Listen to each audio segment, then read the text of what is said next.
Poltekkes Kemenkes Jakarta 2 tahun 2021 yang dilaksanakan secara online, kami mohon kepada para peserta untuk tidak mengaktifkan mikrofon selama acara berlangsung.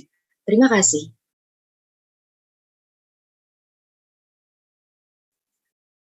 Assalamualaikum warahmatullahi wabarakatuh. Selamat pagi dan salam sejahtera untuk kita semua. Pertama-tama, marilah kita panjatkan puji dan syukur kepada Tuhan Yang Maha Esa atas segala nikmat dan karunia-Nya sehingga kita dapat berkumpul dalam acara ini. Yang terhormat, Bapak Ketua Jurusan Teknik Radiodiagnostik dan Radioterapi Poltekkes Kemenkes Jakarta 2, Bapak Dr. Nur Samaheru Apriantoro, SSI MSI. Yang terhormat, Ibu Kemahasiswaan Jurusan Teknik Radiodiagnostik dan Radioterapi Poltekkes Kemenkes Jakarta 2, Ibu Retno Prawestri, SSI. Yang terhormat, pembicara kita di acara kegiatan kuliah tamu perkembangan teknologi radiologi jurusan Teknik Radiodiagnostik dan Radioterapi Poltekkes Kemenkes Jakarta 2 tahun 2021 pada hari ini, yaitu Bapak Richard Santiago Lirio. Yang saya hormati Poltekkes Kemenkes Jakarta 2 serta para hadirin sekalian yang tidak dapat saya sebutkan satu persatu, tetapi tidak mengurangi rasa hormat saya terhadap hadirin. Para hadirin, izinkan saya memperkenalkan diri. Perkenalkan, nama saya Vina Ursolika dan rekan saya Rizky Nur Hasbia sebagai MC pada acara kegiatan kuliah tamu perkembangan teknologi radiologi jurusan Teknik Radiodiagnostik dan Radioterapi Poltekkes Kemenkes Jakarta 2 tahun 2021. Berikut ini saya akan membacakan susunan acara kegiatan kuliah tamu perkembangan teknologi radiologi jurusan Teknik Radiodiagnostik dan Radioterapi Poltekkes Kemenkes Jakarta 2 tahun 2021. Yang pertama pembukaan, selanjutnya pemaparan materi oleh pembicara, selanjutnya sesi diskusi dan tanya jawab, dan terakhir penutupan. Marilah kita buka acara pada hari ini dengan membaca basmalah bersama-sama. Bismillahirrahmanirrahim. Semoga dengan bacaan basmalah, acara pada hari ini dapat kita lalui dengan lancar serta memberikan manfaat yang besar bagi kita semua. Amin. Selanjutnya memasuki acara inti, yaitu pemaparan materi oleh narasumber sekaligus dilanjut dengan sesi diskusi dan tanya jawab. Jika memiliki pertanyaan, bisa langsung diketik melalui kolom komentar pada ruang Zoom yang tersedia dengan format kelas dan juga nama lengkap. And now, it's my pleasure to introduce our guest speaker. He is a certification training for MR application specialist in Siemens Healthiness Training Center in Germany and China for educating locals application specialists. Ladies and gentlemen, please welcome Mr. Richard Santiago Lirio. Hello, good morning. Morning, Mr. Good morning, everyone. Okay, good morning. I'm Richard from the Philippines. Good morning. I am Richard, the local MRI application specialist for Siemens. I would like to greet the faculty, staff, and students of the Polytechnic Kesehatan Negeri Jakarta. I hope I'm correct in pronouncing it. And also, I would like to greet my two colleagues from Siemens, Wayu and Iwan. Good morning, everybody. Today, I'm hoping that I will be able to deliver a good presentation regarding the updates in MR. Okay, let me just share my slide.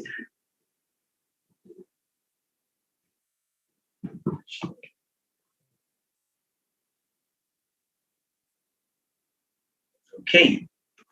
So all about MR, mind, and heart. So the discussion will focus more on the updates of brain and cardiac imaging, and we will also tackle and go through some of the advancements in MR applications presently, and hopefully we could also discuss what is beyond the technologies that we have.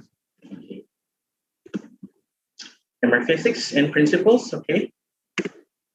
Let's first and try to answer the most common questions that every lay individual would often give us.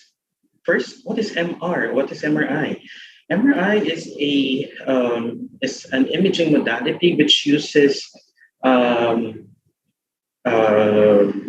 magnetic fields, and of course stimulating the protons with not only magnets but also RF stimulation in order for the protons to produce its own signal, which will be then used for imaging for diagnosis of disease.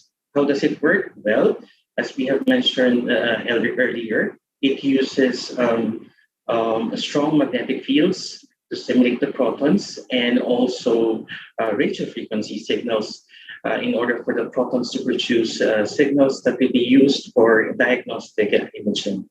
Does it have radiation? Well, that is one of the most common questions being asked for a radiologic person working in radiology. Does it have any radiation? Let us define what radiation is. Remember, radiation has two categories. One is one that produces ionizing radiation like X-rays and CT, and of course, those who utilizes energy that does not produce any ionizing radiation, like for example, radio frequency and of course ultrasound. So does it have radiation? Yes, but the better answer for that is that it utilizes non-ionizing radiation. However, it may not pose any radiation-related, ionizing radiation-related injuries. If not utilized in the proper way, it could also induce certain injuries, as we would discuss later. And another question is, of course, is it more superior than CT? Oftentimes, people would often have this thought that MRI is far more superior than CT. Well, to tell you the truth, okay, as we are studying radiology, it's not true. There are certain capabilities that CT can do, and there are certain capabilities that MRI can do. They do not compete with each other, but of course they complement each other. In the absence or in the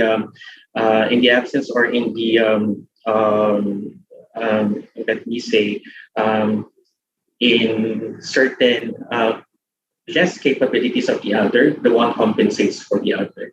So these are just some of the questions that an ordinary or lay individual that is often being asked for people who are working in radiology.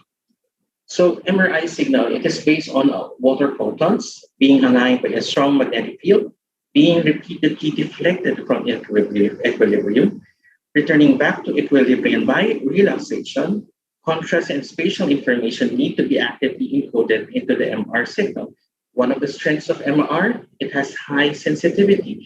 So it can give you an information of the high contrast. When you say contrast, the variability of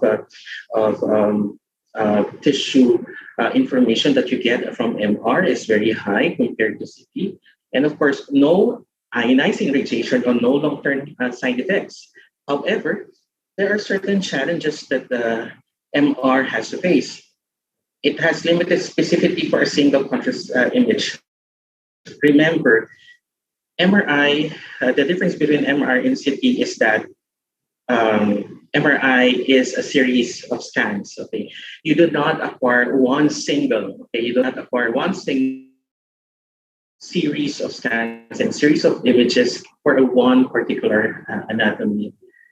So from these images, you compare signals, okay? Whether one is bright or whether one is dark. And depending on the signal correspondence of a certain tissue or cell, you could determine whether what type of cell that is.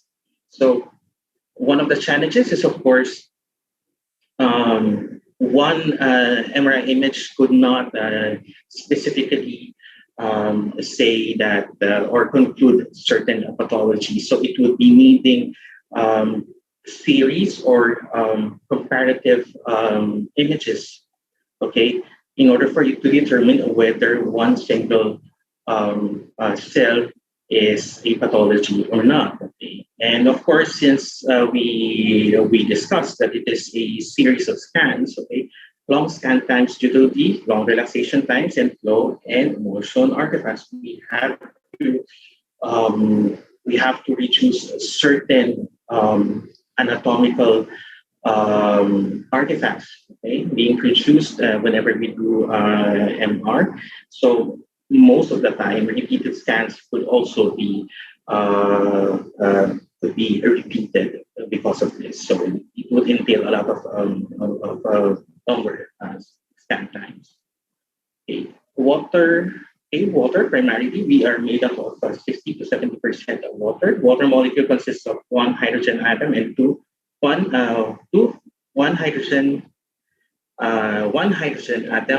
one oxygen atom and two hydrogen atom. The hydrogen atom consists of one proton and one electron. The proton proton in the nucleus provides the NMR signal. So the proton itself, okay, is the one producing, okay, the signal that we needed for MR imaging. So why does proton behave, okay, in the presence of a magnetic field? So if we ask that question, is the proton also a magnet? Okay. So let's define what a proton is. Okay. A proton is a subatomic particle within an atom. An atom consists of a proton, neutron, and electron. Now, one distinct characteristic of a proton is that it has a negative charge. Now, let me give you this question. Proton having a positive charge, okay, without doing anything, does it generate anything? Of course not. It has a charge, yes, but unless an action can be acted upon it, it will generate something. Now, in this particular slide, we say that the proton possesses a singular trait in which the proton has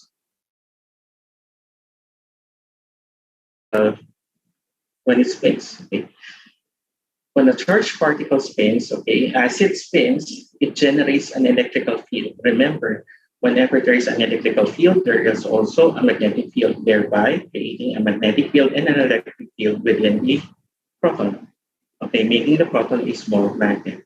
So that is why the proton is being influenced by a magnetic field, because in its nature, it is also a small magnet. Now, since we defined that the proton is a magnet and it is being used primarily for MRI imaging, why then we cannot use the electrons, since it is also a charged particle, it is also in motion, and it also has a magnetic and electric property.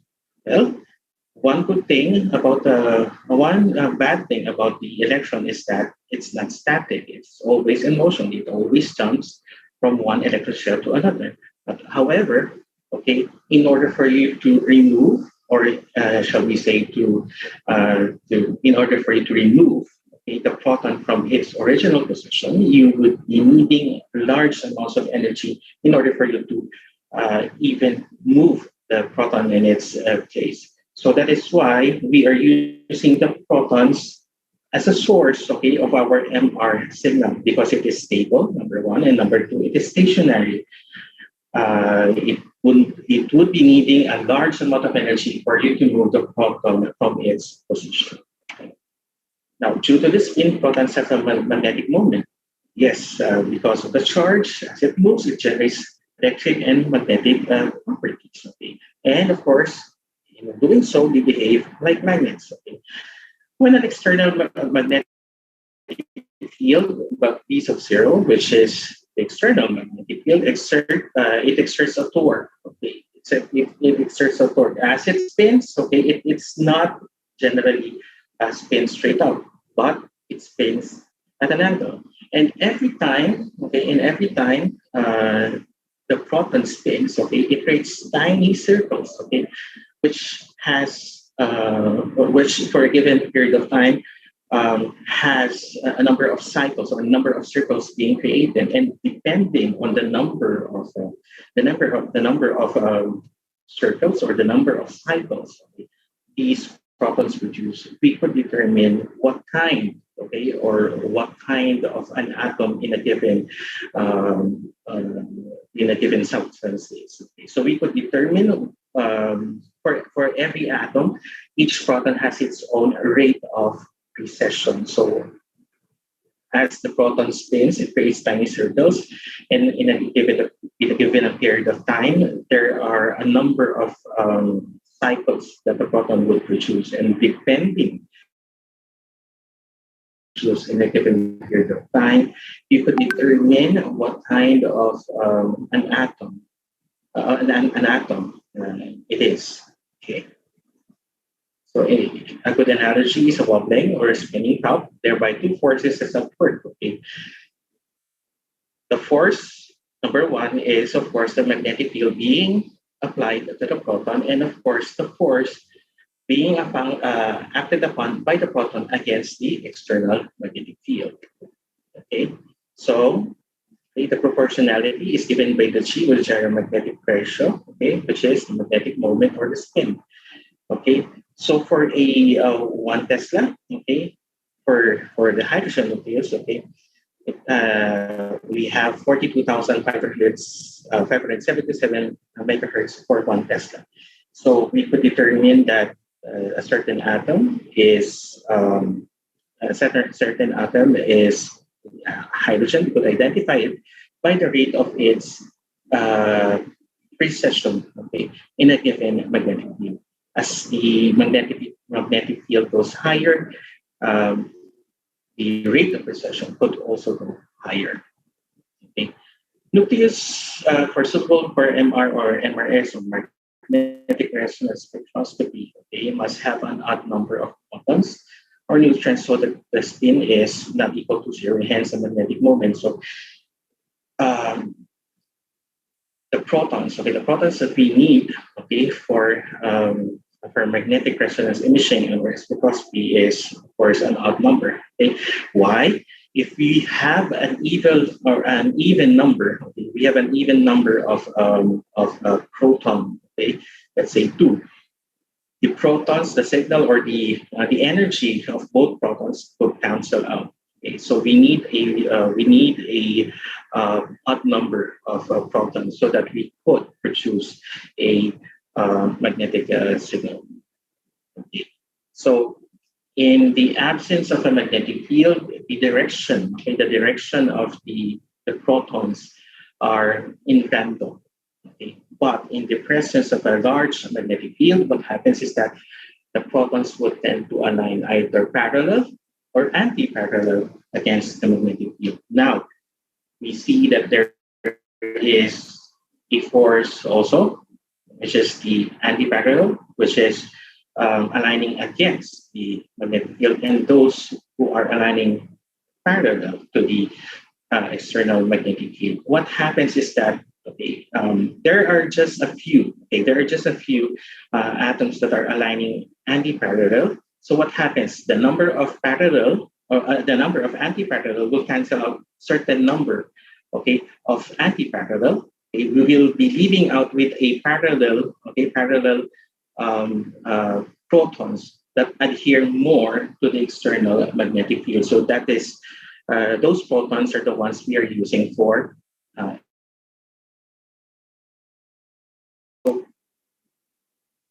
like what we have discussed earlier. depending on the type of proton that you have. Okay, the rate of precession would correspond to the type of proton that you have, and it is being defined by the Larmor frequency. Okay. Okay. The B sub 1 field is a radio frequency field rotating with the Larmor frequency perpendicular to the B sub 0 direction. Okay. The excitation is a superimposition of two rotations, okay, by B sub 0 and B sub 1. Okay.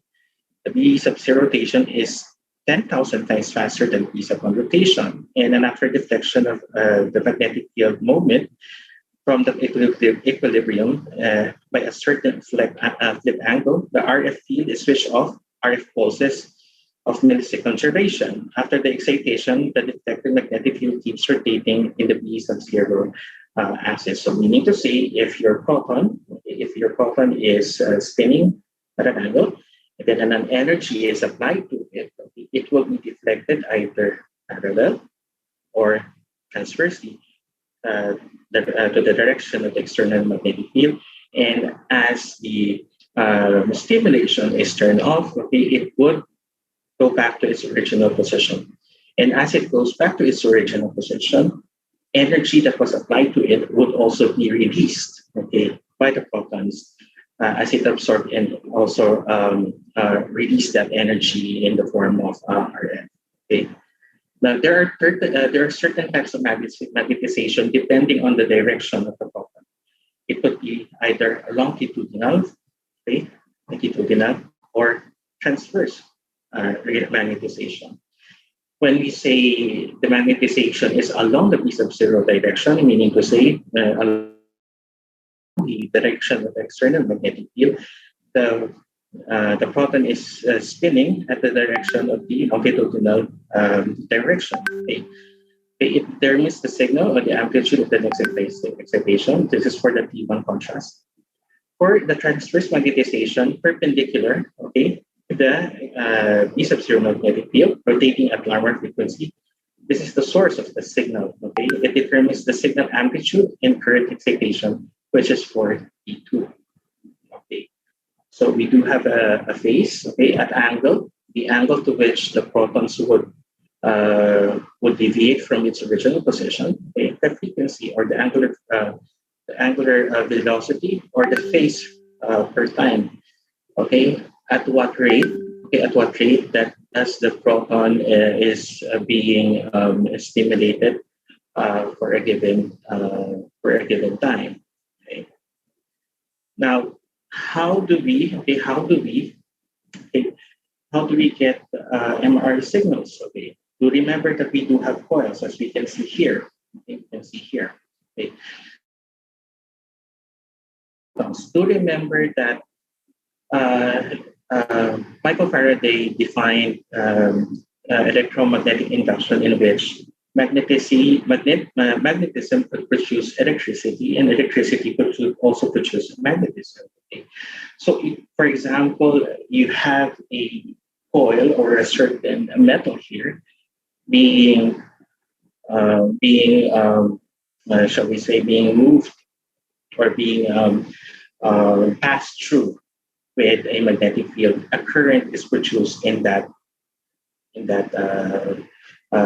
coil or in that metal. Okay, so try to imagine this is your coils.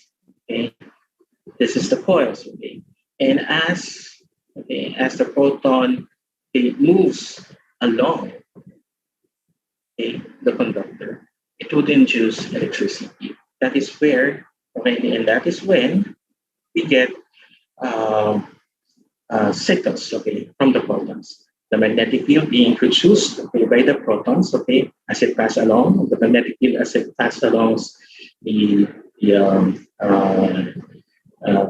coil, okay, or in the conductor, okay, it will induce electricity, which will be then used as an MR signal.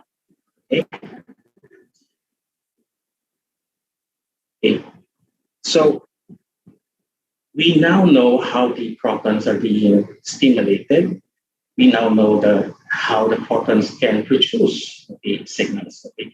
Now, depending on where the proton rests as it is stimulated, we could get certain informations, okay, from the protons, okay, on how they behave as they are stimulated. And one of which is, of course, relaxation. Relaxation is a process whereby the energy introduced during an excitation is transferred to the protons surrounding. There are two types of relaxation. One is transverse relaxation, which is T2, and the other one is longitudinal relaxation, which is T1. Okay. So as you can see, okay, in the T2, it has a transverse relaxation or spin defacing. As you can see from the normal spinning at an angle, it spins sidewards, perpendicular to the external magnetic field. In the case of the longitudinal relaxation, it spins straight up. Okay. Vertical relaxation is the only defacing of the individual magnetic moments due to the spin-spin coating. No energy is lost within the system. T2 relaxation is very fast, in the order of 10 to the s of milliseconds. T1 relaxation is energy given up to the other molecules or the spin lattice and is lost from the system. Protons returning to the lower energy, 100s of milliseconds. Okay, let's go first to the T2 relaxation. Transverse relaxation, T2 is a decay of the MXY magnetization from the X and Y of the external magnetic field, okay, which is of course transversely. Okay. Magnetization vector as the result of the interaction between nuclei or the spin-spin relaxation. T2 is the time after which the transverse magnetization has decayed 30% of its from its starting amplitude. So what happens whenever there is T2? So do remember, her protons is spinning at an angle. Okay? Is spinning at an angle. Now, as it spins, okay, when it is simulated in T2, it spins sideways. Okay, it spins sideways. So what happens when it spins sideways? Okay, the net magnetization or the net magnetization or the magnetic field within the system or within the body, okay, which is generally being geared towards the external magnetic field, losses, okay, by 37%. How? Because the direct was deviated away from the external magnetic field, so it decays 37% of its magnetic field. Okay, so what happens? Okay, if such relaxation happens, what happens? Okay, tissue with tighter molecular structure, okay, has T2 shortening. So when there is short T2, what happens is that it has a dark signal. Now, for tissues with a looser molecular structures or longer T2, what happens is that it produces a bright signal. Okay, so each tissue loses in transverse coherence and magnetization by exponential decay. Okay, the T2 decay signal, defacing or not, or energy loss or energy transfer. T2 value of each tissue is unique. T2 contrast, the longer the T2, the higher the signal. So as you can see, okay, in this case, CSF has a longer, okay, it has a longer T2, it's a longer T2. We would expect that CSF would have a bright signal, okay, on the image, okay, compared with the gray matter, the fat, and the white matter. Okay, so there are certain structures with shorter T2 would exhibit dark signal. Like for example, in the case of the liver, the image in T2 for the liver is of course dark. Skeletal muscle, heart muscle, the kidneys, the spleen, fat is a little bit the image on the image on T2 is somewhat transitory. Sometimes it could appear as bright. Sometimes it could appear as a little bit dark. Okay, and the gray-white matter would appear a little bit dark, and of course CSF would appear bright. Okay. Okay. There's another relaxation to look in at. Okay, the longitudinal relaxation or T1. T2 relaxation was caused by spin-spin interactions. Okay, spin-spin interactions which only brought about by defacing the proton vectors, and the excitation of energy has not yet been lost. Okay. The return of protons to their original energy or state is giving up the energy and reaching to the thermal equilibrium, and is T1 relaxation. As you can see here, okay, in the longitudinal relaxation, T1, the energy is transferred between excited spins or spin radiant relaxation. T1 in this time is required for the longitudinal component to M sub 0 to return to 63% of its initial value. So for example, no, the protons, okay, is being stimulated, an RF 90 degree RF pulse is being applied, and then it is allowed to return back to its original position. Now, as it returns to its original position, it now, okay, relaxes more of the longitudinal direction of the external magnetic field. What happens is that the external magnetic or the net magnetization would now increase 63%. Why? Because it is now diverting towards the direction of the external magnetic field. So with this behavior, okay, with this curve, okay, so from the beginning it is losing, okay, now it is gaining, okay. Now in this diagram, okay, there are certain tissues behave differently. It gives out a shortening, which means when there is T1 shortening, okay, tissues become bright. When in this diagram, when there is T1 along T1, the signal becomes dark. Now, as you can see here, at the peak, okay, fat is at the maximum, meaning it has T1 shortening. When there is T1 shortening, the signal of fat becomes bright. Okay. Now it is inverted. Now CSF is at its lowest. Okay. So we are expecting that the signal of water is long. Okay. When the signal of T1 is long, we would expect a dark signal for it. Okay. Okay. Now that T1 produces, okay. So in the case of fat, okay, it has a short T1. Whenever there is a short T1, the signal is quite different from T2, which has a dark signal if it has a short T2. Okay. So as you can see, CSF has a higher signal here. It has a longer T1, meaning, okay, it would manifest a darker signal. Okay.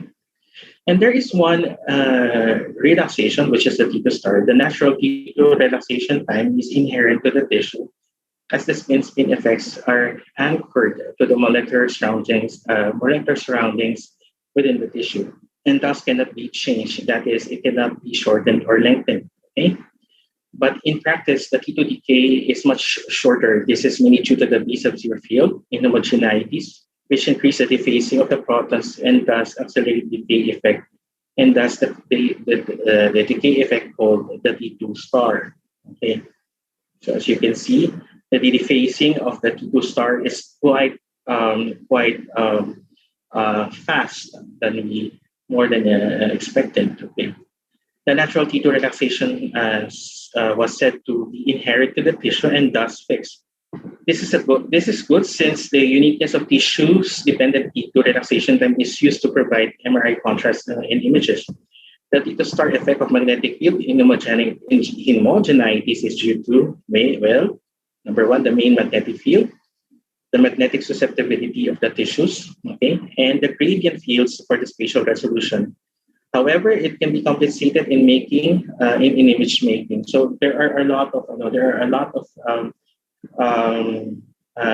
things that can be made, okay, to compensate, and to shall we say, to detect T2 star relaxation. T2 star relaxation is actually a very important in MRI imaging, especially if you are taking in consideration susceptibility, okay, and of course one of which is, of course, is hemorrhage. One that can be shall we say, one of the practical applications of T2 star relaxation. Okay. The recovery of T2 effects is possible through the application of an additional 180 RF pulse. This pulse effaces the protons as a spin echo result. So, for example, a 90-degree excitation was given to the proton, and then another refocusing pulse of 180, okay, was given, okay, and then we allow the protons to recover, okay. We get a spin echo. When we get the spin echo image, okay. Oftentimes, for T1 is the shall we say, the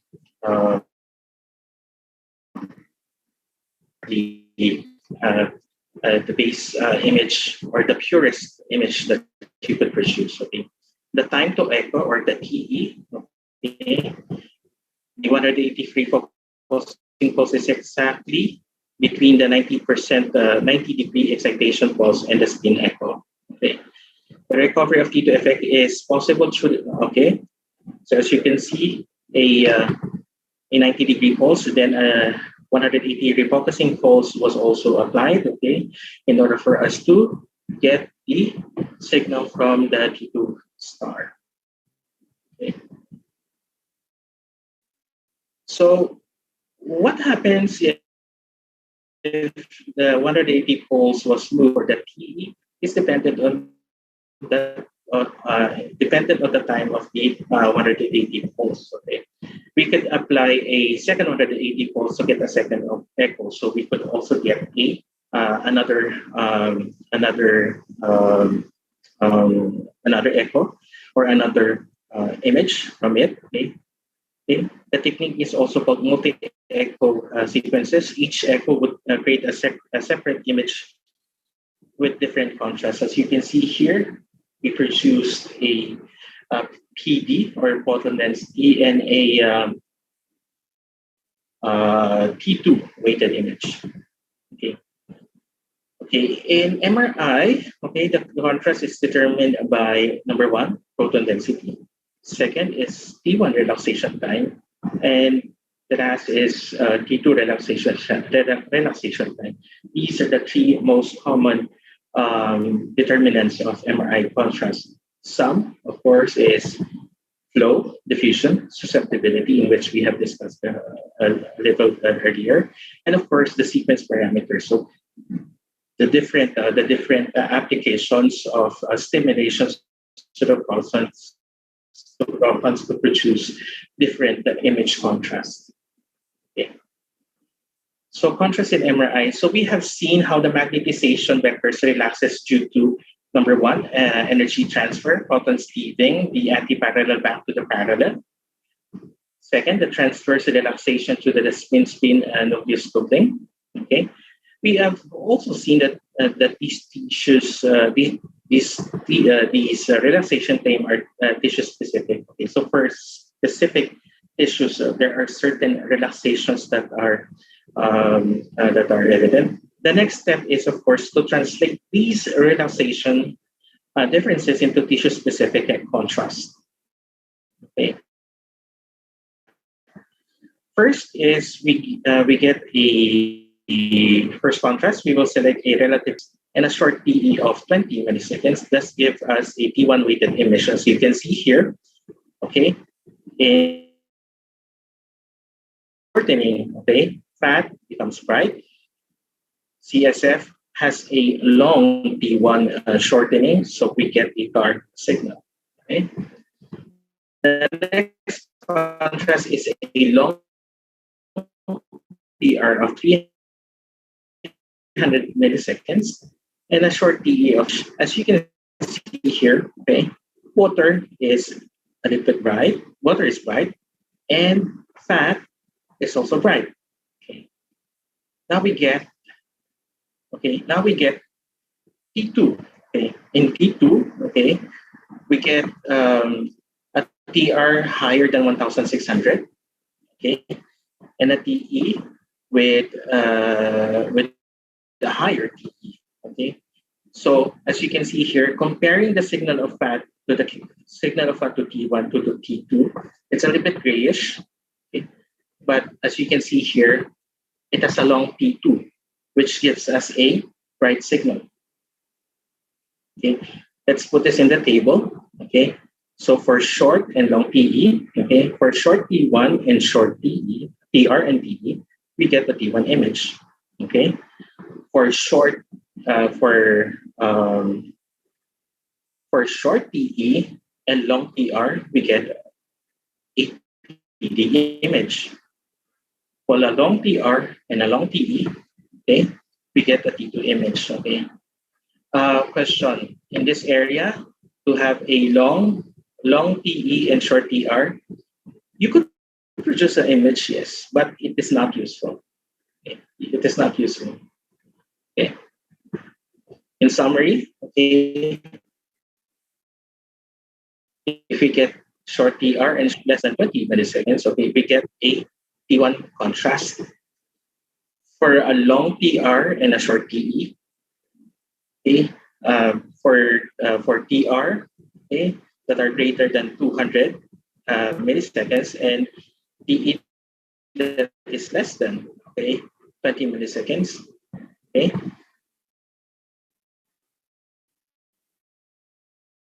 we get a PD weighted image. Long TE, long TR greater than 200 milliseconds and greater than 80 milliseconds, we get a T1 weighted image. Okay. Now we go to MR safety. Okay. So always remember that MRI is always hungry. Okay. Whether it is, always remember that the magnet is always on and it's always hungry. Hungry for what? Any metal, okay, any metal that can pass around it, it's always hungry. Okay. Magnetic fields extending outside, okay, of the magnetic housing are called stray fields. Okay, stray fields exert strong attraction to ferromagnetic objects, and magnetic stray fields can adversely electrical components. Okay, let me just give you one scenario. Okay, MRI grabs a fire cop's gun. Okay, so it was a story of a police officer who went to the MRI room, okay, with his gun. Okay, so the gun being made out of metal, it was attracted, okay, by the magnet, okay, and accidentally the handgun was activated and it shot. Okay, so good thing no one got hurt. Okay, and another story is this is one of the fatalities that we have encountered. Okay, when a sedated boy was killed. Okay, his face was smashed by a flying oxygen tank. Okay, so oftentimes lay people would often think that the machine is off because it's not scanning. Always remember that it is always on, regardless whether there is a power supply or you're scanning or not, it is always on. We have to remind everybody that the magnet would always be on. Okay.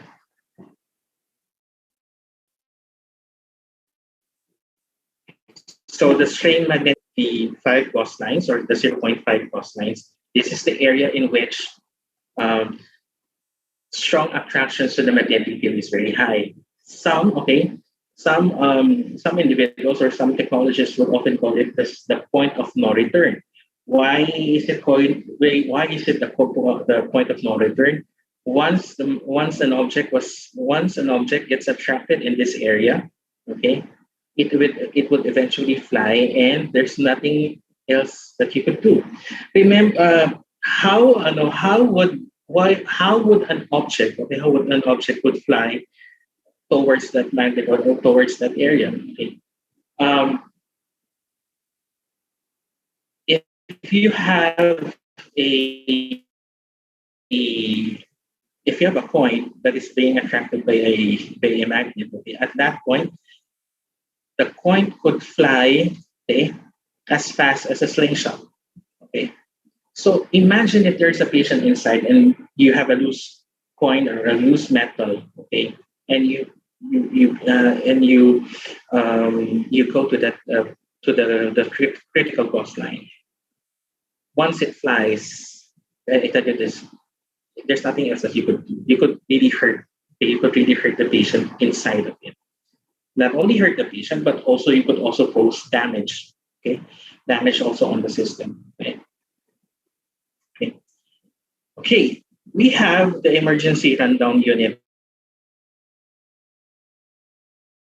15 to 20 seconds removal of the magnetic field. Okay, once you touch it, once you activate it, what will happen is that all the helium that is inside will be removed from the system. Once it is removed, the magnet will now be demagnetized, and the magnet will be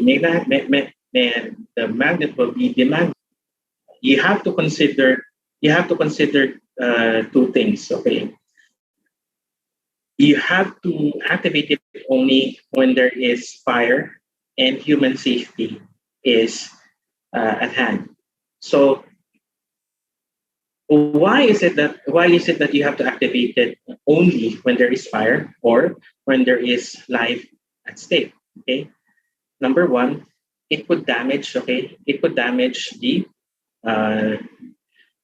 number one, the helium is very costly.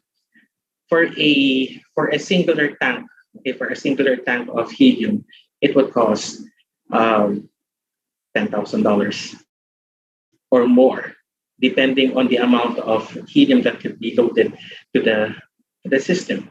Okay, just imagine one canister, and most of the time they would use 2 canisters just to fill up the MR system. Another thing, since you release the helium, okay, what happens is that all the helium will go up, and eventually the system will go colder. And when it goes colder, the primary coil that produces magnetism will become brittle, and it could eventually break.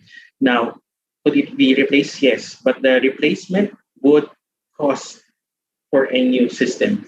So instead of replacing it, you might as well buy a new system. So might as well, you have to activate it only when there is fire or when there is human life at stake. So for instance, okay, an orderly or a cleaning aide would wanted to clean the MRI system, and he has no idea of the effects of a magnetic field, and he accidentally have the floor polisher being attracted by the magnet. What you should do? What would you do? Definitely, okay, since there is no life at stake, what you would do is, of course, call the manufacturer's service. Okay, there is a way for the manufacturers to demagnetize the magnet in order for us to remove the object from the system. Okay, do not test the magnetic stop unless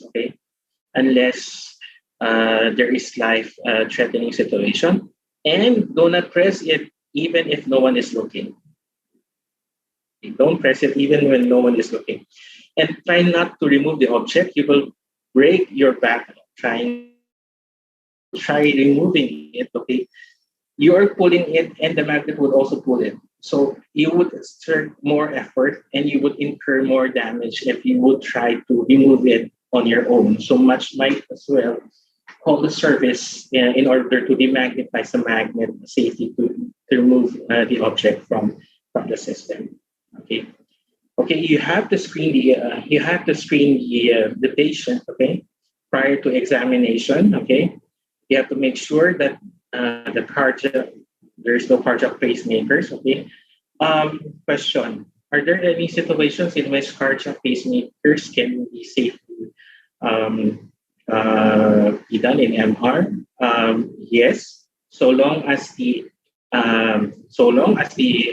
cardiac pacemaker is MRI safe and MRI compatible, and it is under the supervision of the cardiologist. Okay, aneurysm clips. Okay, depending on the nature of the metal and the nature of the implants. Okay, that's the only time that you have to place the patient inside. And remember, you have to let the patient sign the declaration of metallic implants in the body.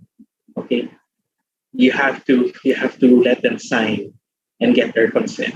Okay, there are now 3 categories or terminologies for accessories. Okay, for different levels. Number 1, MRI safe, MRI conditional, and MRI unsafe. Previously, there are 2 categories. Okay, MRI safe and MRI compatible. Now, when we say MRI safe, under all conditions, okay, the object can be placed inside of the magnetic field. However, if it is conditional, what is MRI conditional? Okay, for certain machines, okay, there are certain distance from the magnet that has to be observed, okay, in order for the machine to work. Another thing, for metallic implants, okay, there are certain limitations to the number of sequences and the number of minutes that the patient should be subjected if ever there is a metallic implant inside. Okay, and MRI unsafe, of course, under no conditions the patient having such implants or having an MRI unsafe category should not be placed inside of the magnetic field. Okay. Now, electricity. Okay, remember that the MR facility needs a large electricity, consumption of electricity. So it also involves high voltage energy. Okay, so for electrical voltage, okay, there is a off button for the alarm panel. Okay, for the that's the only time that you would that you would activate it. And please do not mistaking it for the L2 or for the emergency rundown unit. Okay, the power shutdown, electrical power shutdown button. Okay, for electrical for the electrical. Okay, so these are some of the damages that could be incurred. Okay, of course, burns. Okay, okay. So cryogens. So cryogens are actually gases in their liquid form. Okay, so these gases, especially helium, okay, could pose some danger to us. Okay, so it should be properly handled. Okay, cryogens are very cold liquefied gases. Okay, liquid helium is approximately 4 Kelvin or negative 268. It could cause cold burns. Okay, as you can see here, okay, the patient incurred an injury, okay, involving the splatter of helium, liquid helium. What happens when liquid helium touches you? Okay, it automatically freezes the tissue, and eventually tissue damage could happen. Okay. There's also a danger in cold burns. Why? Especially in touching cold objects. Okay, it deters the sensation. Okay, most of the time, if we touch hot objects, we often react quickly. Okay, but in the case of cold things, okay, we tend not to react. We tend to react differently when we react on hot things. Okay, so cryogens, okay, are very dangerous. It could cause cold burns, and it could be a little bit reversible if damage happens. Okay, so what is asphyxiation? Asphyxiation is a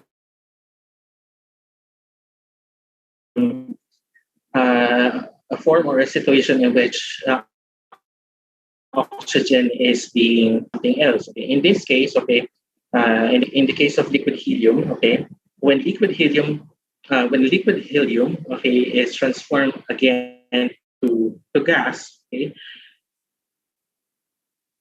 it expands. Okay, so for example, for a liter of liquid helium, it will be transformed to 700 liters of helium. So what will happen if that happens? Okay, as we all know, helium is non-toxic. However, it it it competes with the oxygen supply. We will lose the supply of oxygen. So what happens if there's a patient inside? So how do you go to the how do you go to the patient and remove the patient out of the MR system? So first that you should do is, of course, open the MRI door in order for the helium gas to escape. Okay. Number two, whenever you wanted to go inside and rescue the patient, you have to go low. You have to go low. Why? Since helium is very light, it goes up. So the amount of oxygen is concentrated below. Okay, so you have to approach the patient very low. Okay, and then you could safely remove the patient from the country. Okay, you have to open the door so that the gas would escape. It's not flammable, so it's safe. Okay. SAR. So this is specific absorption rate. It is the amount of energy absorbed by the body. Remember that we are inducing energy. So whenever there is stimulation of subatomic particles, in the case of the protons, okay, heat is also generated. Okay, heat is also generated. Okay. So there are certain situations in which the patient, okay, when you place a patient inside of the magnetic field, some of them may be shivering because it is cold. But however, when you remove the patient, they are already perspiring. Why? Because the patient has already absorbed energy from the stimulations that was given to it. Okay. So the most important thing,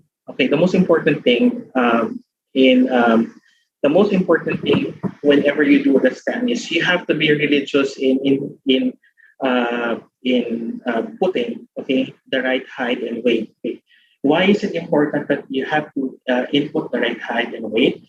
The system will actually use the information given, okay, to calculate the amount of energy to be given to the patient, the amount of energy to be applied to the patient. And you have to make sure, okay, that the clothing of the patient is breathable, meaning to say heat could easily escape from the body. Okay, try not to use materials that would not allow heat to pass. Okay,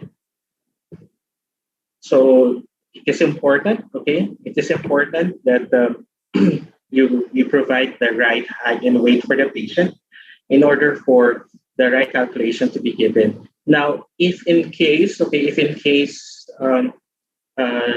if in case the system already reached certain levels that are high, okay, you will given this prompt, okay.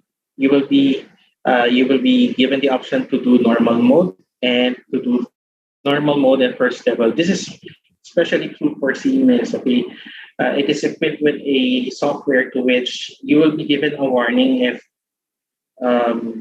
you already reached the level to which uh, the uh, the SAR is a little bit going high, okay, 100%. So you're given a choice between normal mode and first level. Okay, some may put first level. So what does this first level would mean? Okay, only click the first level, meaning to say the energy that will be applied to the patient would be a little bit higher. Okay, and at the same time already reach the level to which the threshold for the specific absorption rate is quite high. So there are two options: either you allow the patient to rest for certain minutes, okay, in order to go back to its normal operation, and you're given either first level or normal mode. The only time that you will click first level is when your patient does not have any metal implants, number one, and there is no thermoregulating problems. When you say there is no thermoregulating problems, the patient could easily respond if he could feel that he is heating up or not. What I mean, if he could feel that he's already perspiring and he is already feeling the heat, okay, he could react to the stimulus. Okay, so for conditions that have metal implants and of course thermoregulating problems, okay, like for patients who are sedated and neonates, okay, you should never activate the first level. This warning system is true for Siemens. Okay, the only time that you would click the first level if there is no metal implants and the patient is have no thermoregulating problems. Okay, so this is the SAR calculation factors. Okay, we often call this as the thin man, okay, the cylindrical model or the SAR man. The body is broken into the Visa field is applied to the formula. Okay, the calculation factors is of course number one, the mass, as we have discussed earlier, the age, and the height. Okay, height is not always mandatory. Okay, under the patient registration, but it should also be done routinely to for an accurate SAR calculation. Okay.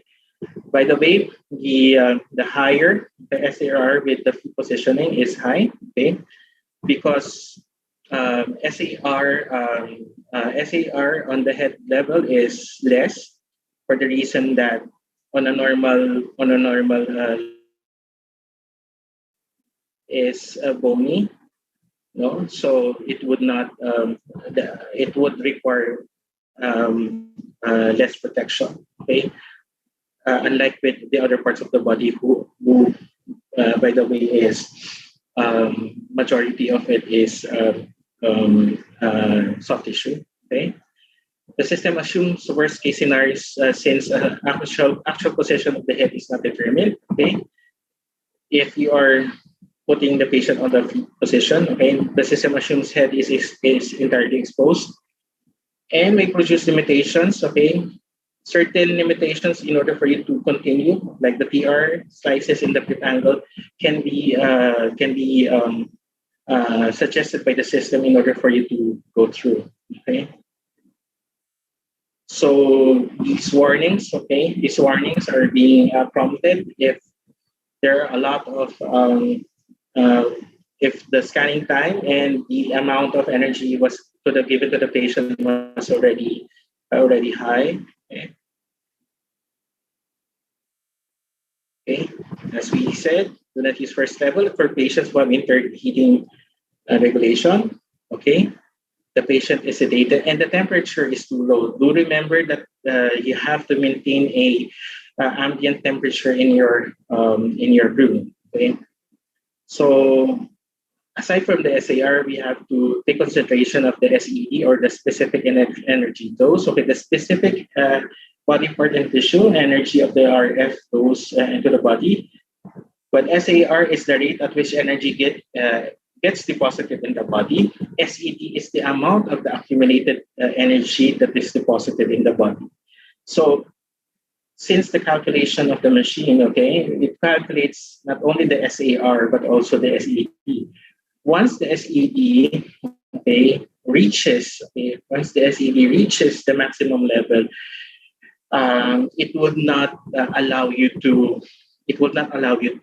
proceed with the scan. Okay. There are certain techniques in order for you to override this warning. Okay, some may register an alternative file name in order for them to proceed, because the system would eventually recognize it as a new patient. But however, it is a little bit dangerous. Why? Because the patient has already received enough energy. Okay, and it's a way of the system to protect the patient from overheating. Okay, since we are talking about heat production and overheating, okay, we have to position the patient. Okay, we have to position the patient and never allow skin-to-skin contact. Why? Whenever there is skin-to-skin contact and the patient would perspire, what happens is that the energy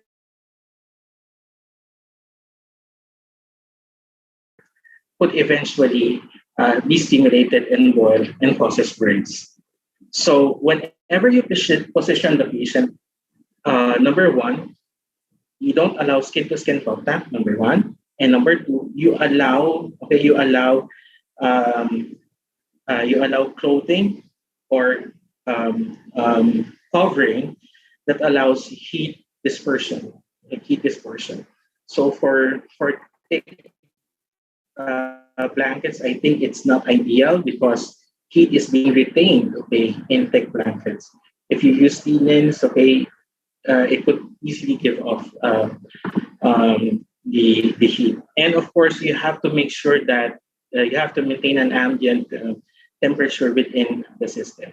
Okay. Of course, hearing protections. Okay. The MRI is of course producing a lot of noises. Okay.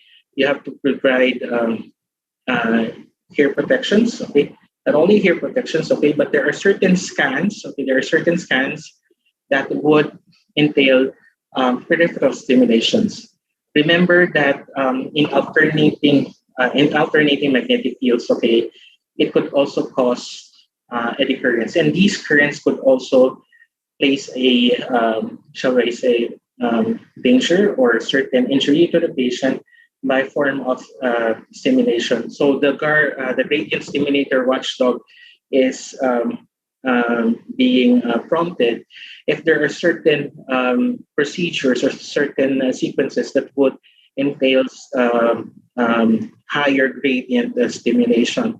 So you have to inform the patient that they might feel some tingling and some peripheral stimulations. Okay, that could so that you have to advise them that they might feel that, so that they would not feel anxious. Okay. Okay. You could also change certain parameters in order for you to reduce the peripheral stimulation. Okay. You could either change the FOB, okay, from gradient mode, slice thickness, and even the PE. Remember, most of the time you don't change the PE. Okay, you don't change the PE because PE also, as we discussed earlier, is also contributory to image contrast. Okay, image contrast. Okay. So laser, okay. The laser that we usually use, okay, for positioning the patient for examination in order for the system to place it at the center of the magnet, okay, we have to make sure that we don't allow the patient to, we don't allow the laser to reach the eye of the patient. So we have to safeguard the patient whenever we place the laser to the examination, to the body part that we want to examine. Hearing protections, okay. Okay, we have to provide hearing protections for the patient. Okay, we can provide them with earplugs, okay, in order for us to reduce the noise. Okay, the noise is actually being produced by the interactions of the magnetic field of the gradient coil. Okay, they would slam each other. Okay, they would slam each other. Okay, in order for us to get the slice thickness and the slice position, and of course the matrix. Okay, so we have to provide the patient with ear protections. However, there are certain programs, especially with Siemens. Okay, there are certain sequences that we already developed to create a quiet. Okay, these sequences are already programmed, okay, to produce either less or no noise at all. Okay. You could use these sequences, okay, in order for patients to feel more comfortable and to be scanned with ease. Okay. So that's the end of part 1.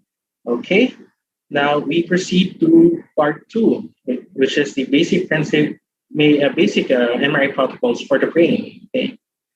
So the lecture of the outline, of course, is to learn basic. This is just a basic protocols on common conditions for the brain. Okay. So one of which is, of course, stroke or cerebrovascular accidents. Okay. Second is stroke, mass lesions, okay, infections, seizures. Here is the brain. As you can see, we do have 2 sequences here, the T1 and the T2. Okay, as we all know, the T1 has long T1 produces dark signal, long T2 produces bright signals. Okay, short T1 produces bright signal. Short T2 produces dark signal. Okay. So as a radiographer, regardless of the imaging modality that we are going to use, always remember these words. What are we looking for? These are the most important things that we have to remember whenever we do an examination, since we are, as they call it, the eye of radiology. Okay, we have to consider first, okay, what we are looking for, what specifically happens to the patient, and what they would like to see in the patient. Where to look for, and how do we look for it? Those are the 3 questions. What are we looking for, where to find it, and how to do it? Those are the 3 questions. And in these slides, okay, which is, of course, the common examination for MRI is, of course, neuroimaging. Okay, we have to answer those questions. What are you looking for, where to look for, and how to do it? Okay.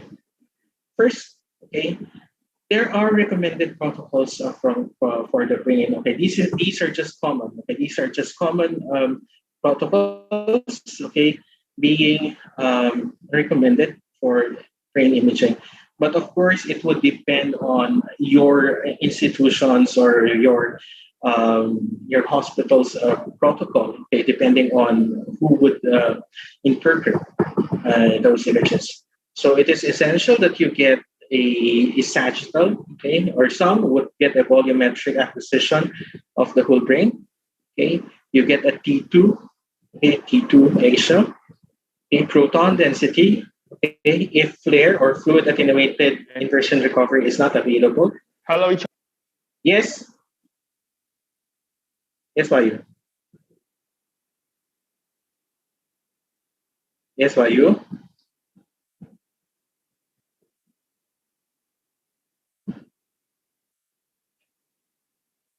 Vayu. Hey, hello. Yeah, Yes, Vayu. sorry to interrupt. So, as mentioned by the co-host at the beginning of the presentation, I think before you proceed for the part 2, it will be nice if you can respond to some question which already been sure. posted in the chat. So Okay. there's some question there by Shiva. Can you read by yourself, or you need my help to read? Yes, Shiva asked about the SAR, I think. Okay, can you help me read it for me? So Shiva asked question that, good morning, Mr. Richard. What are the absolute SIR limits you are not permitted to exceed? And what is the best practice we can use to reduce the SIR? Okay. Primarily, the system, especially for Siemens, okay, it has a mechanism, or it has a program to prompt you whenever you will be reaching a certain level of SAR. Okay. Personally, I don't know at what level, but most of the time, this every system has its own way of informing you that, hey, you're already reaching the level of SAR that is allowable to the patient. There's actually a warning that will be given to you. If I'm not mistaken, there are certain for a certain patients. Okay, I think 2.0 SAR. Okay, for patients with SAR is the level to which you are not allowed to exceed. Okay, examination, and of course the length. Okay, the length of examination should not exceed 15 minutes per call sequence. Okay, but in the case of Siemens, there is a way of informing you that you are already reaching the level to which you're getting too high SAR. Okay, one way to reduce that is, of course, the TR, the TE, and of course the RTE. Oh, sorry, the TR and the slice thickness. Okay, the more thinner the slices that you do, the more higher the SAR that you are encountering. Okay, so if it is really necessary for you to do thin slices, okay, maybe you allow at least a minute or two before another sequence would be carried out. Okay, another thing for the TR. Okay, if the shall I say the border, okay, the limit that you are allowed to go down for the TR, try to put try not reaching the lowest level of TR that you wanted to apply. Why? Because once you already reach the lowest TR that you wanted to apply, then it would be, shall I say, the number of allowable, the allowance that the machine would allow you to scan, the threshold will be a little bit lower. So try to put maybe 1 to 100 milliseconds, 100 milliseconds, okay, before the threshold, so that you would, shall I say, not reach the SAR that will be indicated. And of course, okay, you have to make sure that the airflow within the scanning room should be ambient. Okay, you have to not only the SAR warning will be flashed, okay, but also the bore temperature will also be flashed. So you have to make sure that there is sufficient airflow within the bore. Okay, and you have to maintain the ambient temperature for the patient. And of course, if you could do less sequences, the better. Because the more sequence that you apply to the patient, the more energy would be applied to the patient and contributing to a higher SAR. Another consideration is that the use of saturation bands. The more saturation bands that you do, the more that the SAR would. Some recommendations that you could do in order for you to reduce the warnings of SAR. So the less sequences that you use and the less examinations that we do to the patient, the better. Thank you, Richard. Yes, and I saw somebody just raising his hand.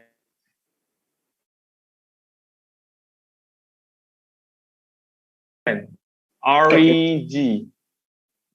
Hey, Mas Ari. Mas Wahyu. Hello, nice to meet you here. Okay, Wahyu. Nice to see you. Well, Richard, I have two questions for you. Okay.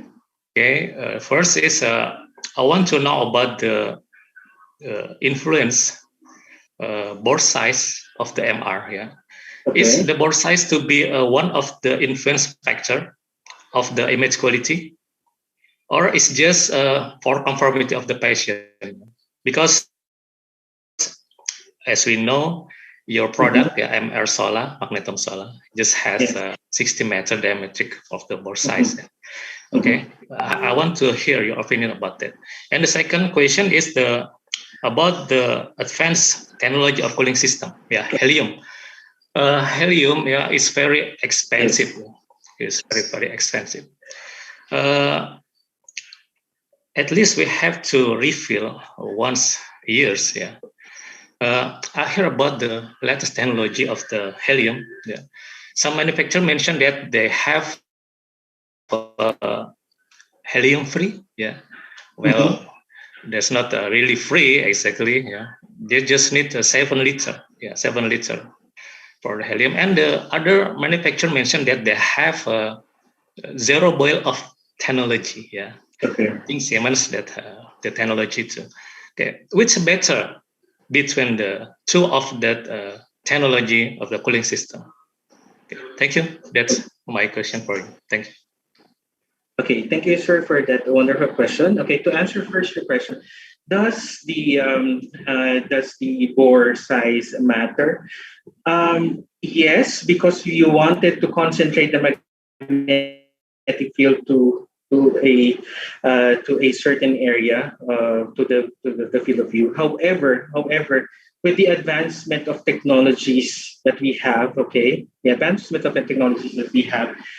we can actually, shall I say, increase, the bore size, without compromising the signal that we have. Okay, you already mentioned the Biomatrix technology. Well, the Biomatrix technology is a promising and for my opinion, it's a good technology. Why? It conforms the magnetic field or the specific examination depending on the habitus of the patient, and even the correction of the magnetic field is being shall I say, corrected by the system, in order for the body habitus be conformed to the examination. If I were to choose between a smaller bore or the Biomatrix technology with a higher bore, I would choose the Biomatrix technology. As they say, you have to work smarter. You have to work smarter. It's true that you concentrate on a smaller bore. However, it will be more impossible for you to scan patients. And with the use of Biomatrix technology, you are now actually contouring the magnetic field to a specified or to a specific body parts. So, meaning to say, you are not being limited by the body parts or by the heavy body of the patient.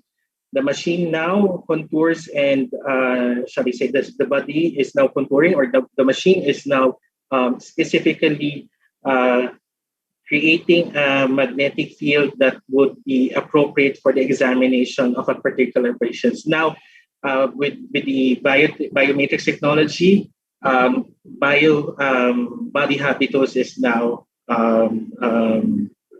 it's already not an issue. It's already not an issue. With the biomatrix technology, you are now working smartly. Now, to answer the question, the second question was it what is it again? The second question was, yeah, Richard, it's about the current magnet technology. There is a zero boil off technology. There's a system with only 7-liter magnet, and also system with a 0.7-liter magnet. So, Mr. Ari, ask your opinion among those all new technology, which are the better, or what is the pro and con for each technology of the magnet, especially? Okay, for the zero boil off, if I'm not mistaken, as the helium boils off, it is now being recycled and goes back to the system again. Okay, so there's actually zero boil off because whatever is being released, okay, is also being recycled to go back to its own system, and I think that would be the best. However, for systems that are using limited amount of cryogens for their system, well, honest opinion, I think it could be a bit of a danger. This is just my simple opinion. Why? If you have little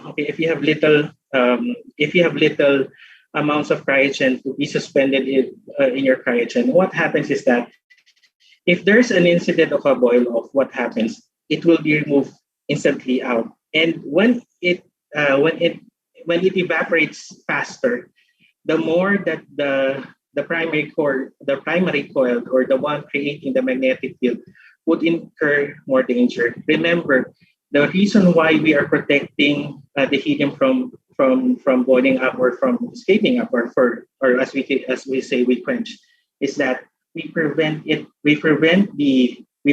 primary coil from breaking up. Now, if you have less helium suspending a very sensitive coil that produces magnetism in a given manner of time, okay, it would be evaporating faster, and it would incur danger, okay, on the primary coil.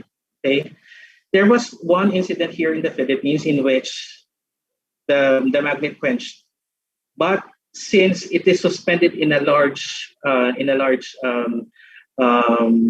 amount of helium, the primary coil was protected. Since it was protected, okay, it did not incur any damage. So all they have to do is to fill in more helium. Okay, my only concern for little amounts of helium is that, number one, if it evaporates fast, your coil make brittle and then break. However, if it is suspended in a large volume of cryogen, okay, the rate to which it will eventually freeze and become brittle would be a little bit less. That is just my honest opinion. So I would not suggest using less helium, but I would suggest a system in which it would recycle its own helium so that it would not refill again. That's my honest opinion. Okay, thank you. Thank you, Mr. Richard. Thank you. Another question? Okay, is there any other question? I think also please feel free to just post it on the chat box, so you just can try to anybody here just try to write it down in the chat. Then I will help Richard to to remind him whenever it's there. So if there is no more question, I think Richard, you can proceed for the chapter 2. Thank you very much, Wahyu. Thank you for assisting. Okay, let's go back to the discussion. So, okay, so primarily the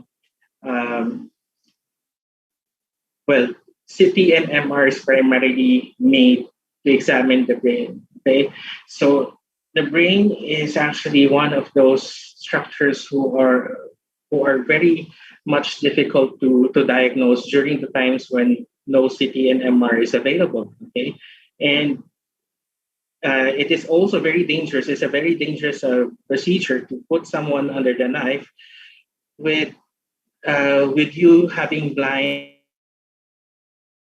of where to cut and where to go if you have a surgical plan. Okay, so it is important. Okay, it's important to it's important that we have to have an evidence, okay, to where and what we are going to excise in a given situation. Okay, so as we have mentioned earlier, we have to keep in mind what are we looking for, where to look at, and how do we do it.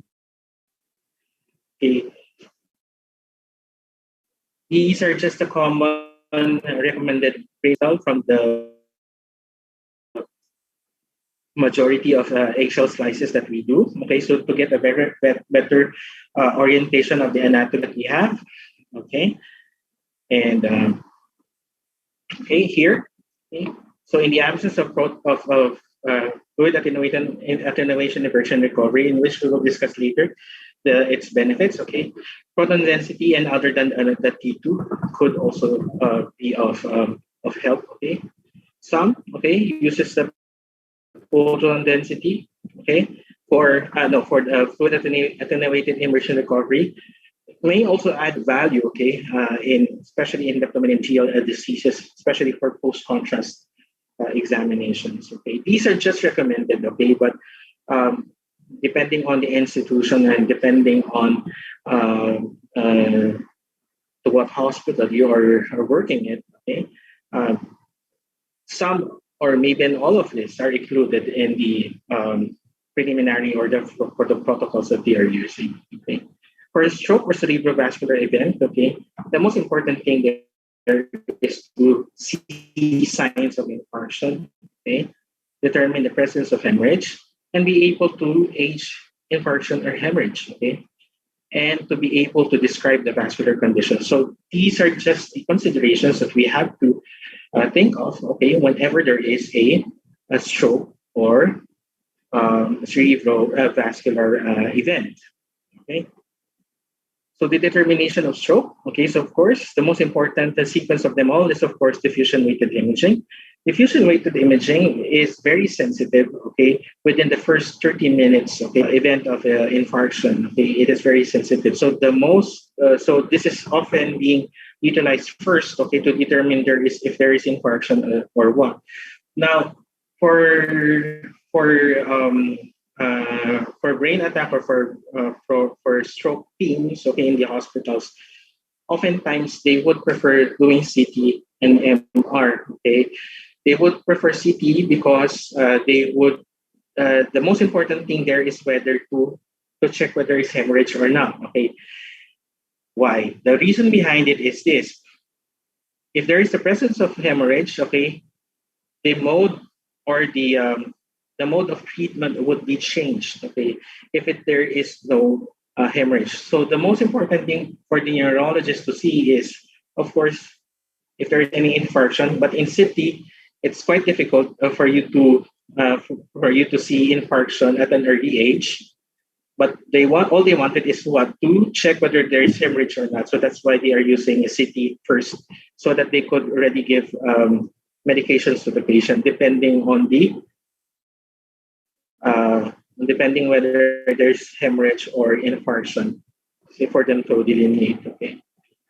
Now next, to determine hemorrhage, okay, we could do gradient recall echo, or in Siemens we call that as hemo sequence, or fast field echo in some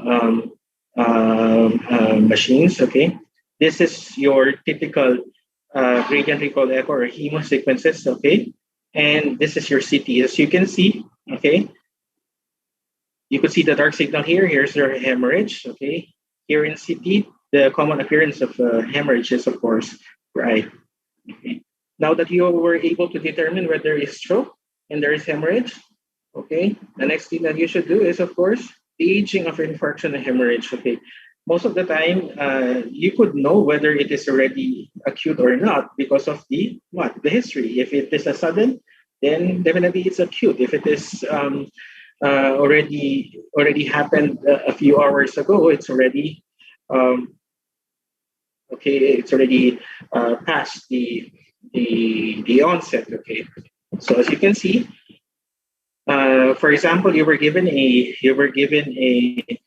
patient with no that you were not even able to elicit the history. Okay, by looking at the signals, okay, you could actually age either the hemorrhage or the infarction. Okay, one good thing or one thing that separates MR from CT is that, well, both could determine hemorrhage, but however, in MR you have the advantage of aging. You will be able to age hemorrhage in MR. Okay, as you can see here in the graph. Okay, so here in the graph you could see the signals, okay, being emitted, okay, by the pathology. If it is acute, okay, as you can see, here are the signals that can be manifested, okay, by the image.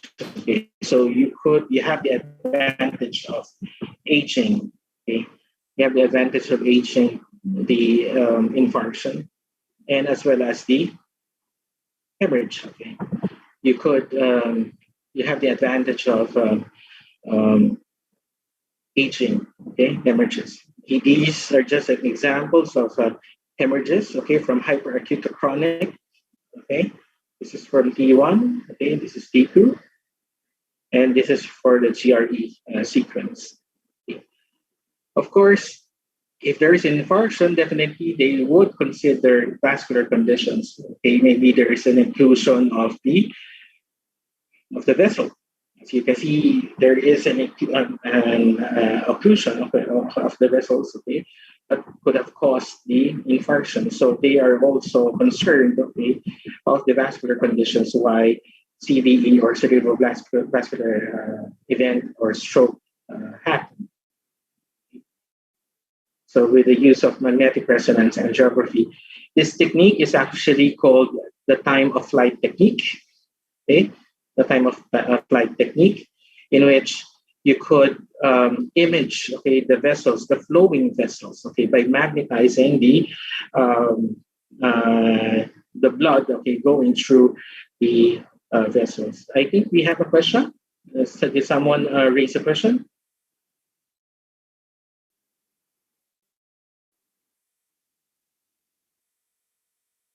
Okay, I'll try to answer it later. Okay. So again, for the vascular conditions, aside from the occlusion, okay, of vessels, okay, in the cases of cerebrovascular accidents, okay, here we could see vascular conditions. Okay, this is a form of arteriovenous malformation. Okay, so MRA and even MRD of big health. Okay, this is it could be a big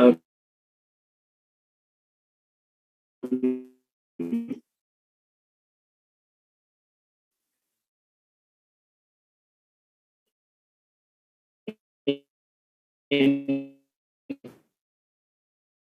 cases of looking after the feeding the AVM, okay, they could do in order for the AVM to subside. Resonance diagnosing aneurysm, as you can see here. This is actually a contrast enhanced magnetic resonance, which extends to the circle of Willis or the cranial circulation. Okay. Perfusion scan is also advisable. So perfusion scan is actually a type of examination in which you could see the amount of flow, the amount of flow in the vessels. As you can see here in the diffusion-weighted imaging, it indicated in infarction. However, in perfusion-weighted imaging, okay, you could see the penumbra. Okay, so this is the umbra, and this is the penumbra. So what does the penumbra entail? It entails that by the infarcted tissue. No? So it would benefit the neurologist, okay, if they would give thrombolytics, okay. They would do another scans of the perfusion-weighted imaging to check whether the vessel have recanalized or have returned the normal flow of blood to the surrounding tissue. Okay. So for mass lesions, the most important thing is, of course, to determine or be able to determine the location and extension of the mass lesion. You have to determine where is it placed, okay, and is it extending, okay? And of course, the size of the mass lesions, okay? And be able to describe the nature of the lesion as to its signal characteristics and specific physical form. Is it uniformly enhancing, or is it not enhancing, or can you trace it? Can you trace it, or you cannot trace it? Okay, yours, as they call it, circumscribed. If you can trace, you can trace it, or so. If you could not trace it, it could mean that it could be a condition of malignancy. Okay, and be able to describe the mass effects to its surroundings. So, meaning to say, if the mass is pushing the other parts of the brain. Okay, so you have to and be able to describe the in contrast enhancement patterns. Okay, so okay, for the signal characteristics, whether it is bright or dark, you have to describe it.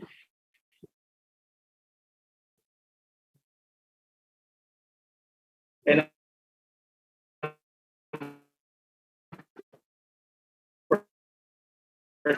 enhancement pattern. So what does it possess? Early watch. Okay, so we have to describe characteristics. Okay, we acquire the usual T1, especially bright in T1. Okay, in T1, relaxation. Okay, there are four. Remember this. There are four objects that are bright in T1. Okay, naturally white in hemorrhage that are old or chronic. Okay, melanin. Okay, could possess a bright signal in MR. Okay, gadolinium conscious. Of course, if there is enhancement, definitely there is a presence of gadolinium. And also, certain minerals could also show up bright in T1. Okay, and protein-rich substance can also demonstrate bright signals in T1. Okay, let me just give you an example of it. Okay, signal characteristics, you can use also diffusion-weighted imaging. Okay, fluid attenuate inversion recovery or dark fluid is very useful. Okay, especially if you wanted to delineate whether the bright thing in T2 is an edema or a CSF. Okay, and fluid attenuate inversion recovery is very much useful in neuroimaging. GRE or SWS susceptibility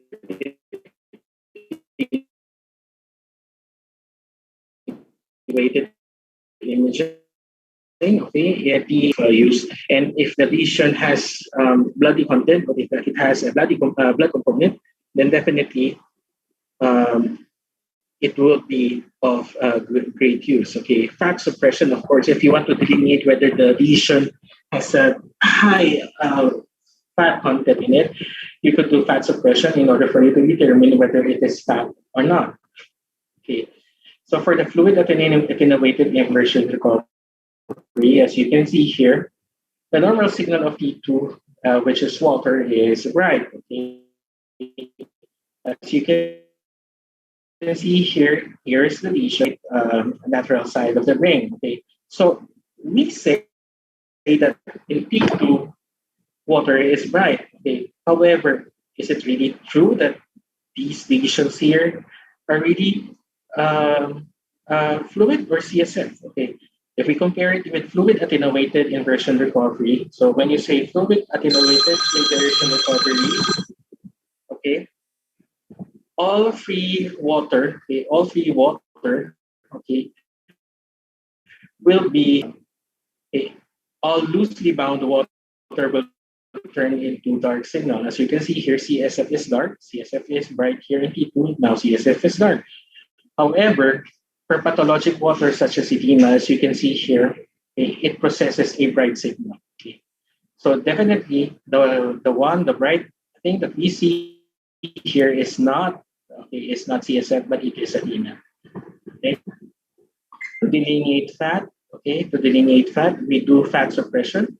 As you can see here, there's a bright signal here being suspected for lipoma. Okay, when we did fat suppression, okay, fat is suppressed. Now, definitely, we could say that it is fat. Okay, for hemorrhage, okay, T2 or GRE or SWI can be utilized. Okay, as you can see here, you could see punctuate hemorrhages or cavernomas, okay, present. Okay. However, with the same patient, compared with SWI, you can see that there are more hidden. Okay, there are more hidden punctuate hemorrhages or cavernomas, okay, that are present. Okay, and at the same time, you could see the microvasculature even without contrast. Okay, the conditions of the vessels. Okay, the conditions of the vessels even without contrast in SWI. So there are certain, or there are more radiologists and even neurologists who would prefer using SWI than the usual GRE or chemo sequences that we use. Okay, now these punctuate hemorrhages, okay, for cases of dementia, if they are too many, okay, it could be an indication of vascular dementia, meaning to say that the patient is experiencing microbleeds or microstrokes that are not known to the patient, okay, and it could only be demonstrated with the use of susceptibility weighted imaging. Okay, so these microhemorrhages, if not addressed, okay, with proper medications, okay, it could lead to vascular dementia or the diminishing of the brain cells because of the microhemorrhages and strokes being endured by the patient. Okay. So for melanin-rich lesions, so melanin, as we all know, is the one causing pigments in our skin. Okay. This is actually a case of a metastatic metastasis of the orbits caused by a melanoma. So since melanoma, okay, is melanin rich, okay, it would possess a bright signal on T1. Okay. So for protein-rich substances, as you can see, this is a cyst, okay, encapsulated, okay. It's protein-rich. It could also pose, or it also give off a bright signal. Okay. So to be able to determine location, extension, and effects on the surrounding tissues, okay, be helpful in the anatomical orientation of any lesion, which can be missed out in the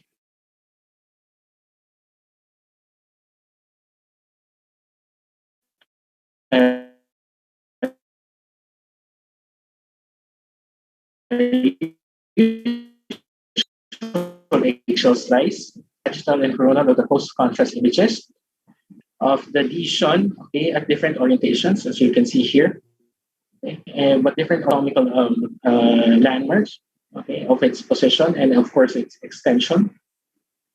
Okay, special considerations, okay, for lesions located in the cavernous area or structures that directly hit the cranial nerves and its surrounding tissue. This area. Fat suppression post-contrast high resolution can also be applied. As you can see here, this is the orbit, okay, and you could see the mass lesion pushing the optic nerve. However, if we could do fat suppression and then also thin slicing, you could see the relationship between the mass and the optic nerve. Okay. Dynamic scan. So dynamic scan, what we do is that we give contrast while acquiring images. Okay, so it is important. Okay, dynamic thin slice of the pituitary or cellular gland is recommended. Okay, why? As you can see here. So 15 seconds. Okay, 90 seconds of post-contrast injections. Okay, we wanted to see is contrast enhancement. Okay? However, in the case of pituitary gland, it's microadenoma. Pituitary microadenoma is 10 millimeters lower.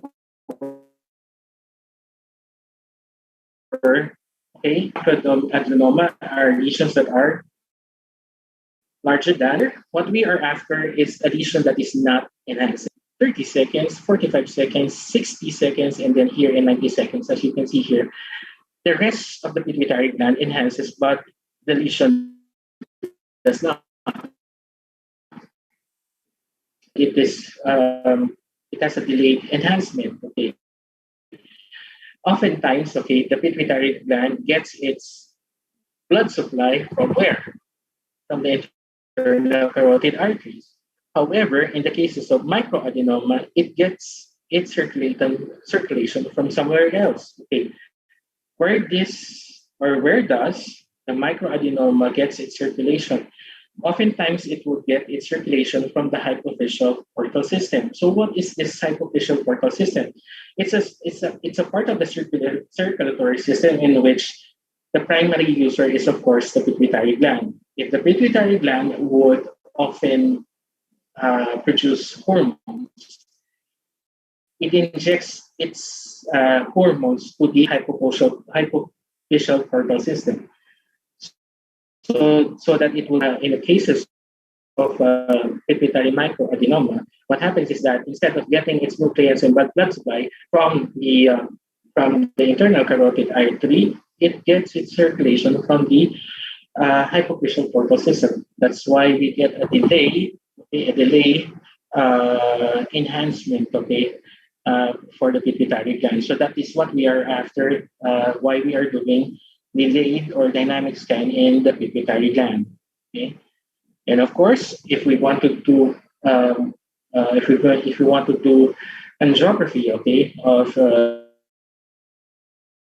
proper timing should be applied in contrast enhanced dynamic of the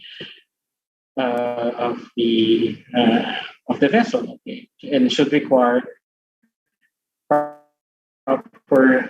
bolus tracking and proper timing. Okay, there are other special and advanced protocols that can be applied. Okay, whenever there is a mass lesions, okay, in the brain, or even suspicious mass lesions in the brain. Okay, one of which is, of course, spectroscopy. Okay, studies can also be of use. Okay, now in the case of spectroscopy, as you can see here, you see here are the metabolites. What are these metabolites? These are chemicals, okay, that are present in the body. Now, for a certain lesion, it exhibits different beats of chemicals, okay, that determine whether what kind of lesion it is. Okay, for cases of let's say necrotic, for cases of necrotic lesions, okay, you could see here the tallest, which is the NAA. Okay, the tallest, which is the NAA, would often go down, and certain metabolites that create and often go up. Now, the differences between the concentration of metabolites in the brain, okay, could be of use to determine what kind of lesion does the certain lesion have. Okay, so you could determine whether it's infectious, whether we do have the diffusion cancer imaging. As you can see here, here's the mass lesion. And now, what would be the significance of DTI for this one? Now, for example, a neurosurgeon, okay, would wanted to excise this. He wanted to excise these mass lesions.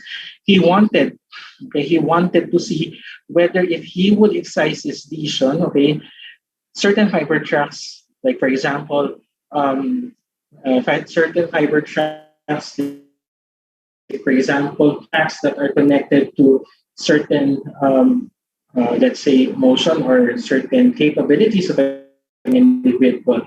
Well, then they would expect something. They would expect something that would be an effect to the patient. Maybe there would be a loss of maybe sensation, loss of motion. Okay, depending whether the lesion would be affected by the fiber traps. Okay. Now, in the same manner, in combination with DTI, okay, in combination with DTI, okay, we also have the functional MRI. So, as you can see here, for the speech, certain stimulus, okay, can be applied to the patient and to check whether an excision, okay, whether an excision of the mass lesion would affect those activities, okay, after the surgery. Okay. Now, as you can see here, a true plane of the CSF. Okay, we could actually visualize the flow of CSF, and actually we could also calculate the flow of CSF. Okay, by using CSF studies. Okay, so neural request is okay to determine the flow and of course the condition of the flow. Infections, okay. The number one thing is of course be able to demonstrate location, patterns of contrast enhancement, and in extent. Okay, and we could also look for enhancement in cases of TB and parasitic infections. Okay, so most of the time for nodular enhancement in cases of TB and parasitic infections, the mode or the pattern of enhancement is oftentimes nodular. Okay. Okay, we have to extend the location. Location also would often tell you what kind of infection it is. The pattern of enhancement would also be determinant, okay, of its nature or what kind of infection that the brain has. Okay. So it could be helpful, okay, to do multiplanar contrast scans. Okay, diffusion, of course, is very important. Pre and post contrast of dark fluid could also be beneficial. Okay, and for some, okay, MRS can also be utilized since infectious process could also be determined by the metabolite. Okay, that is present in the infectious diseases. Okay. As you can see here, these are just examples, okay, of infection that are present in the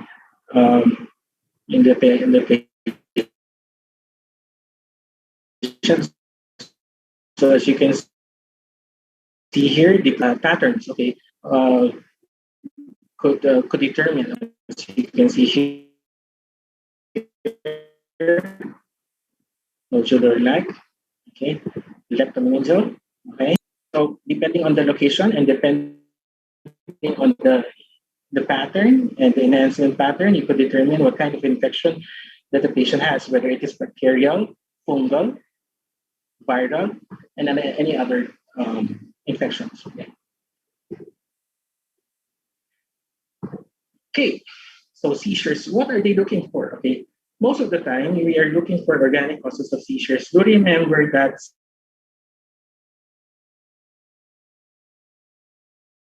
can be generated with causes. Okay, so in cases of diabetes or hyperglycemias, individuals who are sensitive to blinking white lights could also be stimulated with seizures. Okay, so there are a lot of causes where seizures can be generated. Okay, so whenever we do seizure protocol, so what are we really looking for? Number one, we are looking for the organic causes of seizures. Okay, we are also looking if there are any changes in the gray matter volumes. Okay, if there are any changes in the gray matter, definitely it could also be could also play a role in seizure. And of course, for chronic epilepsy, we are looking for mesotemporal sclerosis and may trigger seizures. Okay. Most of the time, okay, infections, especially in the meninges, mass lesions could also could cause seizures, especially in the cortex.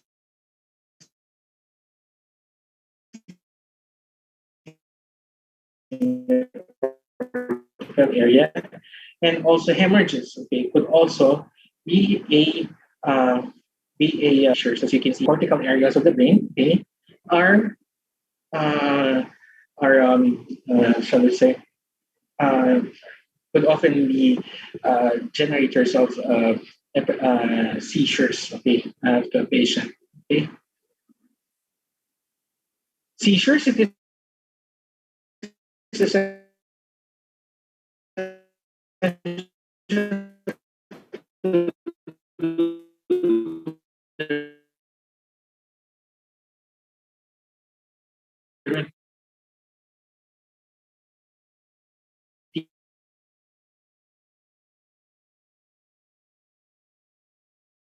in brain MRI.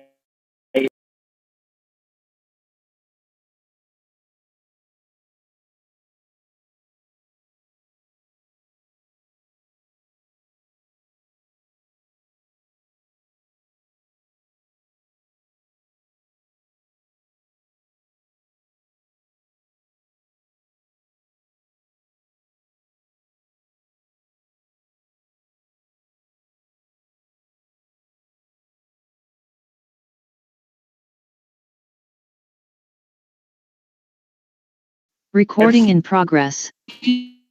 Here's are some of the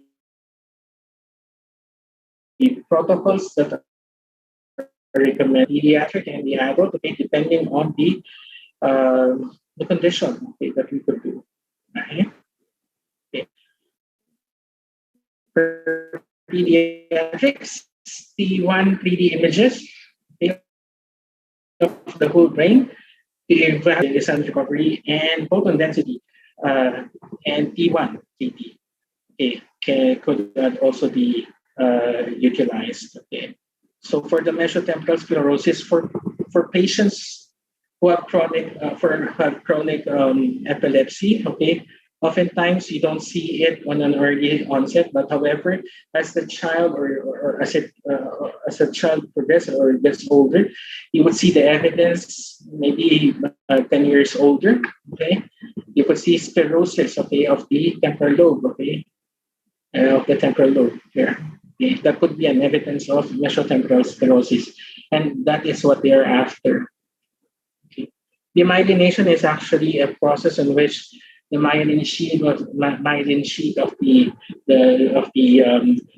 the nerve is being removed. Okay, that's why we call demyelination. Okay, demyelination could be caused by inflammatory, viral, acquired metabolic, and hypoxic ischemia. Okay, these are just one of the causes of demyelination. Okay, so the goal is, the most important thing is to demonstrate the evidence of demyelination. Okay, hair sagittal thin slice or flare is sensitive to MS pathology, such as in the corpus callosum. You would see the Dawson's finger later. We will show you. Tito eggshell and PD eggshell series sensitive to the inflammatory lesions that may be missed out by the series. Diffusion weighted eggshell, okay, and post-contrast sheet trains should also be included. Okay, as you can see here, images for the proton density, T2, flare, and post-contrast are being demonstrated for cases of demyelination. Okay, so as you can see here, the finger-like projections, okay, the Dawson's finger, okay, is being demonstrated here. Okay, okay, for dementia, okay. Okay. I would be asking for a 1 minute break. I have to go to the bathroom first. I'm sorry, my apologies. A 1 minute break. Sure. Richard, take your time.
Again, I'm back. Thank you very much.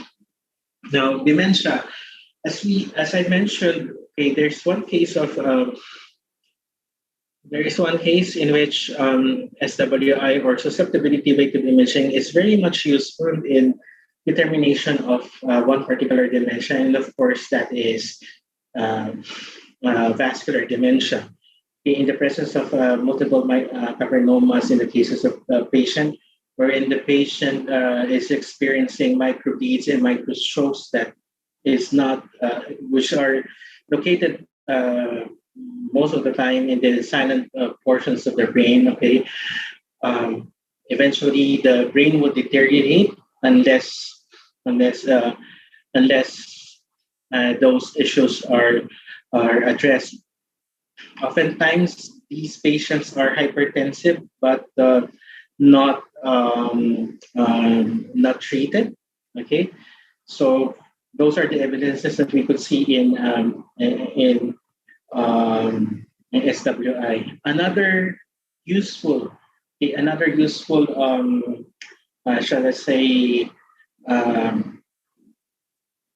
characteristics of SWI is the determination, of course, of one common type of dementia, which is the Parkinson's dementia. Okay, so in the cases of Parkinson's dementia, okay, one thing is diminishes, of course, the substantia nigra, which produces dopamine. The diminished amounts of dopamine in the body could be a cause of Parkinson's disease. And now, in order for us to fully evaluate and even look at the substantia nigra, which is located in your brainstem, okay, it is advisable to do susceptibility weighted imaging to see the swallowtail. Okay. If the integrity of the swallowtail of the substantia nigra is being diminished, meaning to say it is positive for Parkinson's disease. So we have already discussed vascular. We already discussed Parkinson's dementia and Parkinson's disease. And next would be Alzheimer's dementia. In the cases of Alzheimer's dementia, okay, right. So it is important that you could measure the volume. Okay, you could measure the volume of your temporal lobe. Okay, to determine the rate of or the percentage of atrophy of your temporal lobe. So it is essential that you do MPRH. MPRH is actually a T1 3D examination in which you could measure not only the hippocampus but also the whole temporal lobe itself. It is also essential that you do axial, axial flare, axial T2. And of course, coronal flare could also be a great help in determining whether there is atrophy, not only in the temporal lobe, but also on the hippocampus. Okay? So let's now, before I jump into the basic cardiac, are there any questions that you raised during the neuro? Are there any questions? So that I could address it?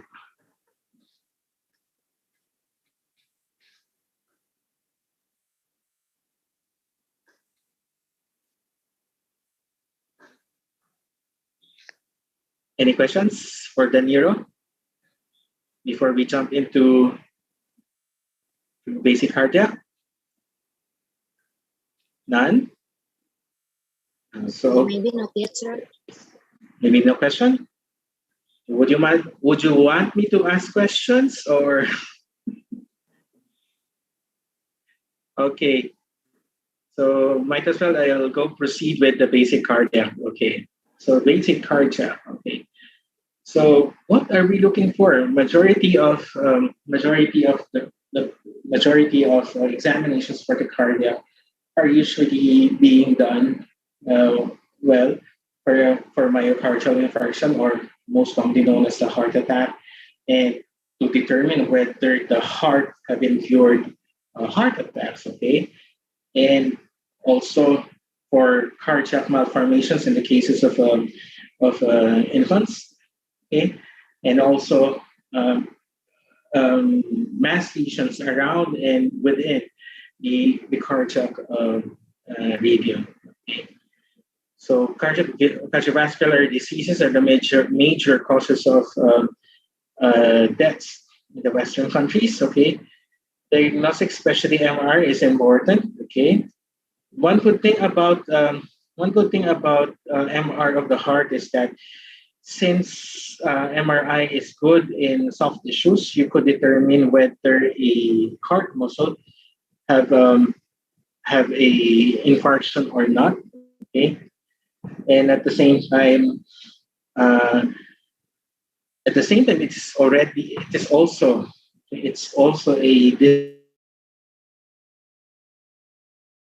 the heart is a moving muscle.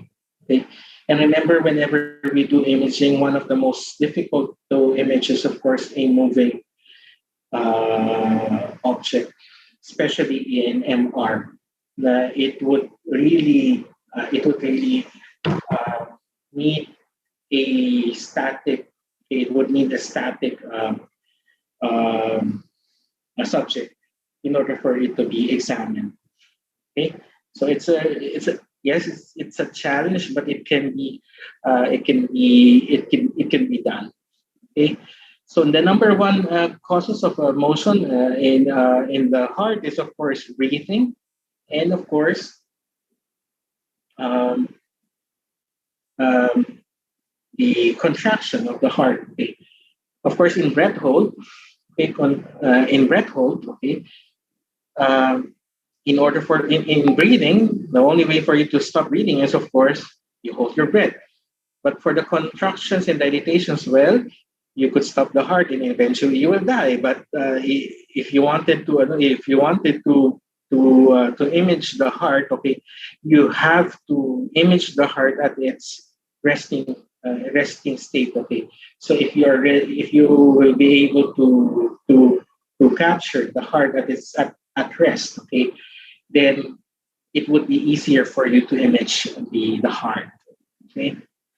So the heart would be needing a ECG, okay, in order for us to image the heart and or to capture. The thing here is to capture the heart before it beats or even after it beats. Okay, we wanted to capture the heart at its rest state, and the only way for us to do that is that we have to check the motion of the heart, and one way to do that is of course through the use of ECG. Okay, so cardiac MRI typically uses fast ECG gated breath holdings and sequences. So we have to use gating of the heart in order for us to image it. Okay. Okay. One category for us to determine the condition of the heart is the morphology or the morphology imaging of the heart. Okay. The study of the abnormal and normal anatomy of the heart and the surrounding vessels and characterize the tissues and extent. Okay, we have to take a snapshot of the heart. Okay, in order for us to study, okay, the condition of the heart and its muscles. Okay, so oftentimes, okay, we typically use turbospin echo. Okay, and we use a dark blood technique, as you can see here. We were able to capture the muscles of the heart, but without the signal of blood. Okay. Suppression, okay, double impression recovery in order for us to remove the signal of blood. As you can see here, this is a normal TSE. Okay, this is not pathology. It is just an artifact, okay, caused by the high flow effects or the inflow effects of TSE. Now, with the suppression of dark blood preparation, we could delineate or remove the signal of blood or the flowing blood. Okay, so these are just some comparing to the normal heart. Okay, here is a picture of a aneurysm. Okay, there is pericardial effusion compared to the none. Okay, and of course cardiac mass. Okay, cardiac mass. Okay, compared to the normal, heart. Okay, okay, for the morphology. Okay, we usually utilize 1 TR per heartbeat for T1. For T2, we usually utilize two PRs, okay, for one heartbeat. Of course, in relation with the time to echo and the echo train, which is for T1 it's short, for echo train, and T2 is of course long. Okay. So imaging heart's morphology is typically performed with dark blood prepared, ECG, gated, and PSA techniques. Okay, as you can see here for assist, okay, in T1 it's dark, definitely. T2 it's bright because of water. Okay, and fat saturation it's also bright because it's also T1. Okay, for lipoma, okay, lipoma, which is a benign fatty lesion. Okay, T1 is definitely bright. T2 it's bright, but in fat suppression it's dark. Okay. Okay, function. Okay, so function or the dynamics of the function. Remember that the heart is a muscle and a pump. Okay. Now, for a pump to function well, okay, you have to determine how strong the pump is moving. Okay, the rate. Okay, to which the fluid, which is blood, is flowing. You have to determine that. Okay, so we have to capture the blood in action in order for us to check whether it is okay or not. So most of the time the function. Okay, the function imaging for the heart is of course CNIC. Do forgive me for my slides. I don't have any video, but when you do see the series of the images of the heart, okay, the images of the heart at different cardiac phases. So you could see that the heart would be beating here. Okay, you would see that the beating, and for a normal heart to beat, okay, there should be normal opening and closing of the valves, okay, and normal contractions of the muscles, okay, as it beat, okay. That is how you determine the functions of the heart. Okay, for cine images, the most preferred, of course, is the TrueFist. Okay, for a different cardiac phases. Okay, there is what we call. There is a way for us to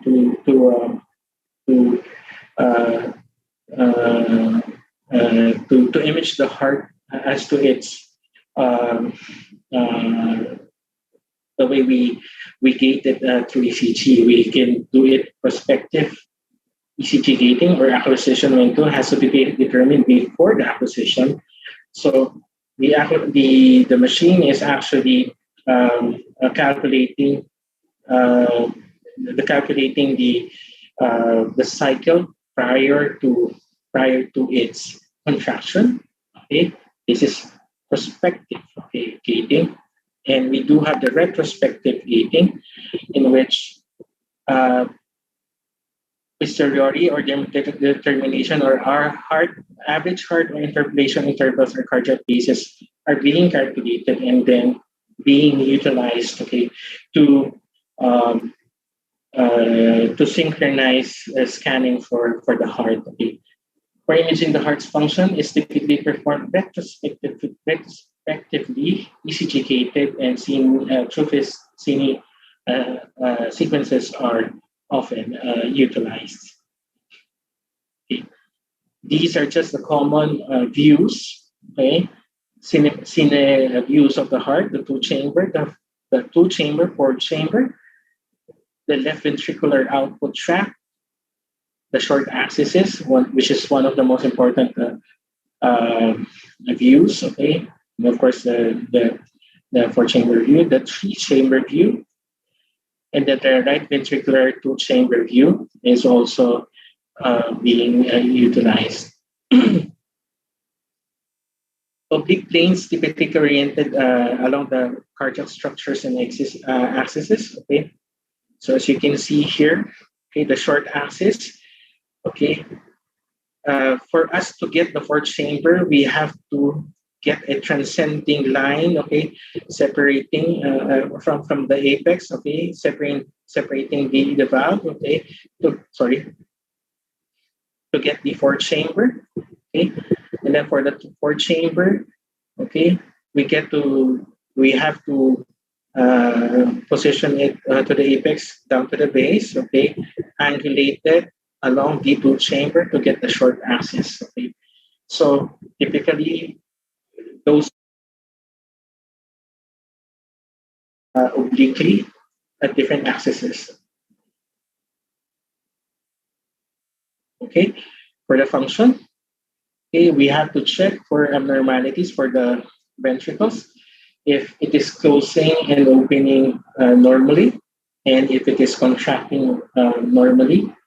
And of course, we have to check for the turbulence. Okay, if there are fast moving blood or slow moving blood, we have to determine it. How do you determine it? You could check the flow. If there is flow voice, meaning you could see that there are dark signals flowing it. Okay, you could determine whether there is slow or fast flow in the heart.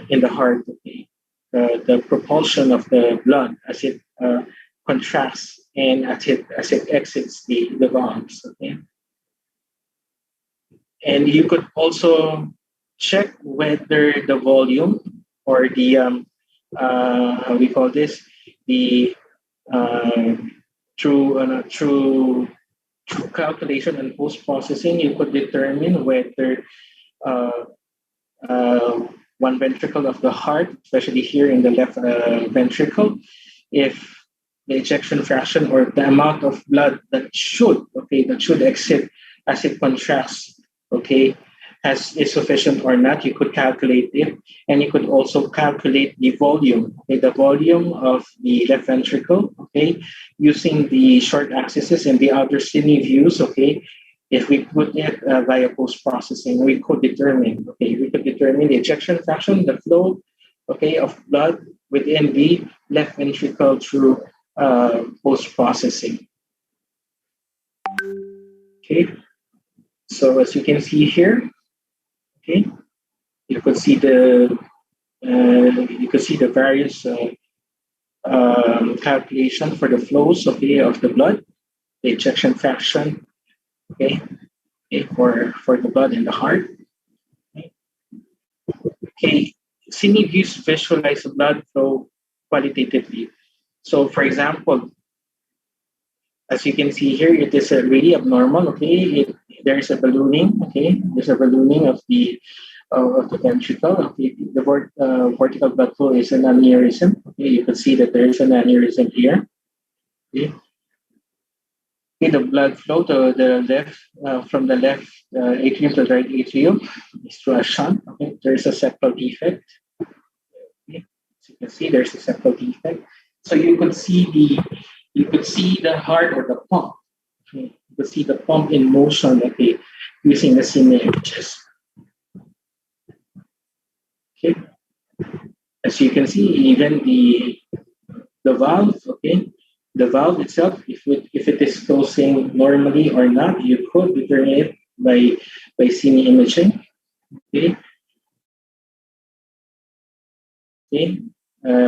There should be a video. I'm sorry.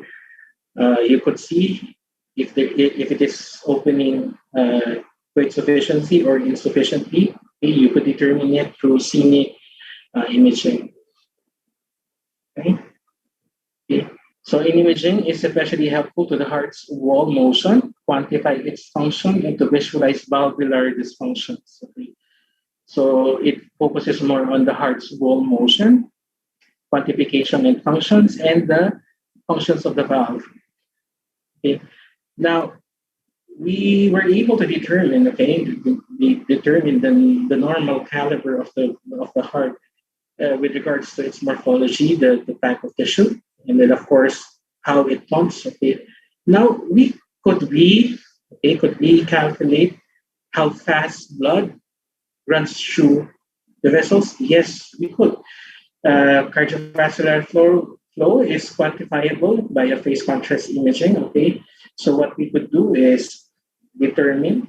We could get an image. We could get an image transversely to the vessel or to the aorta or to the subject area that we wanted to measure, and we could measure the velocity of it. So as you can see here,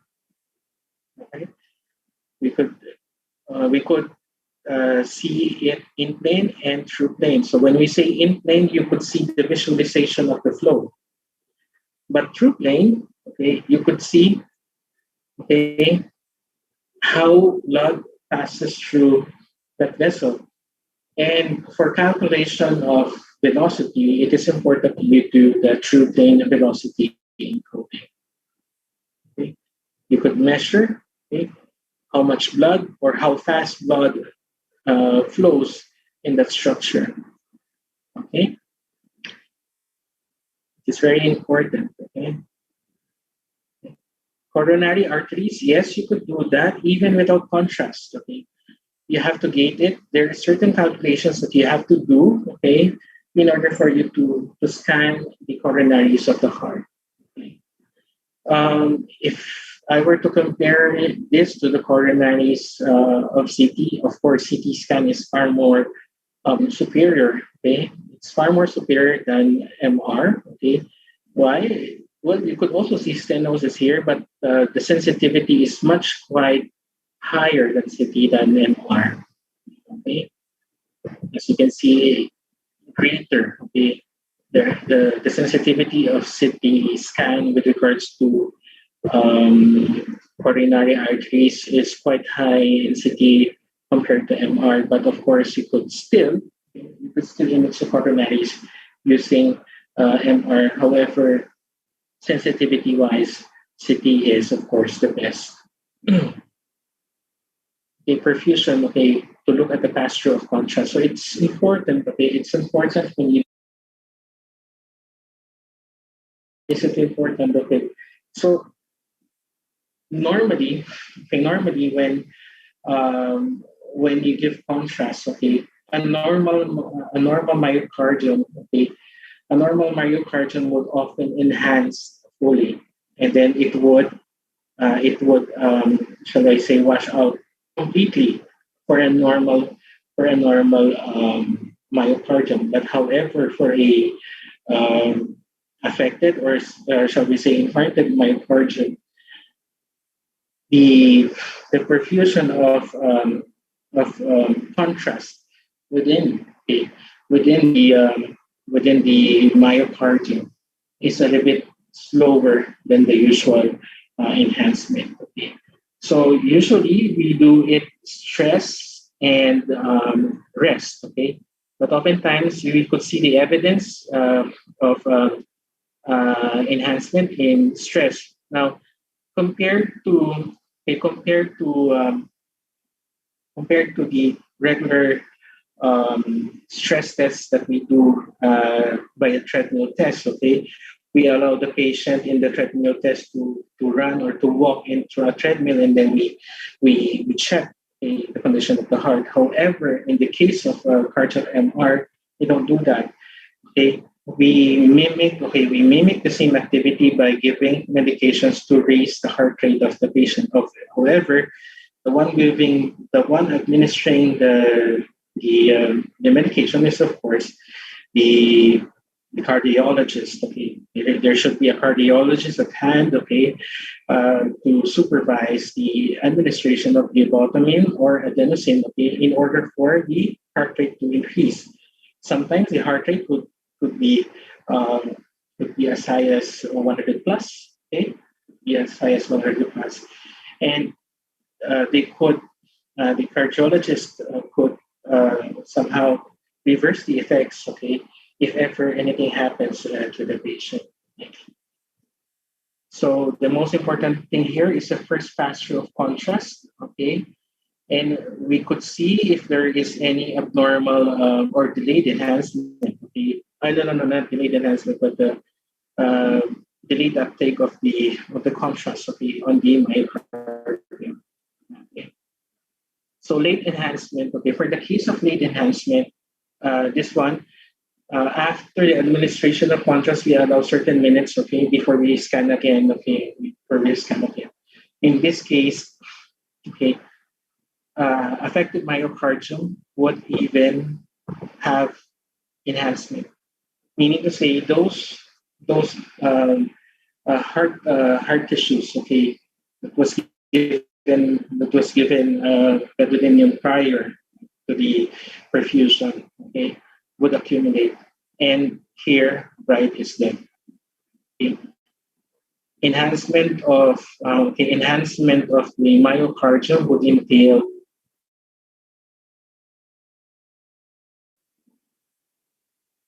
so as you can see here, okay, there are late enhancement, okay, late enhancement of the heart muscle. Okay, late enhancement as a tool for disease of characterization. Typically, late enhancement does not involve some cardiac region, only global. Okay, so as you can see here, myocarditis, pulmonary hypertension, okay, amyloidosis. Okay, so it could be of help in tissue characterization. There is also what we call the PI of the time of inversion. Okay, it's actually a preliminary examination in order for us to determine what PI time that we have to set in order for us to do the in order for us to do the late enhancement examination for the heart. So phase-sensitive reconstruction or autoviability reconstruction of a second less than PI-sensitive image. Late enhancement of contrast helps to characterize tissues in infarctions and many other cardiac diseases. It can be adequately visualized by ECG-gated infarction recovery techniques, as you can see here.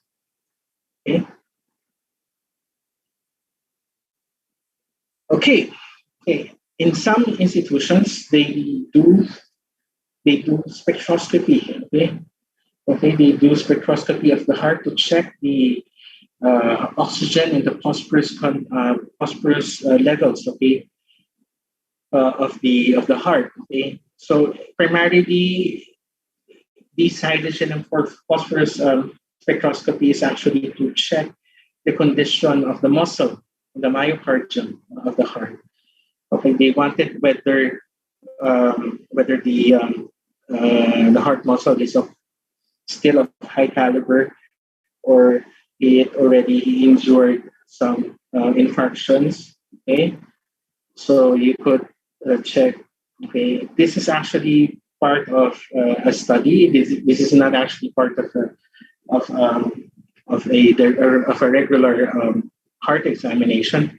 However, it is also promising, since phosphorus, which is a key metabolite in muscle metabolism, would be of use in spectroscopy of the heart. And we do have what we call the T1 mapping. Determination of iron content, or the P2 star in infarction or in edema. So this one, we could utilize the T1 mapping. The higher infarction, and then edema can also be utilized in cardiac imaging.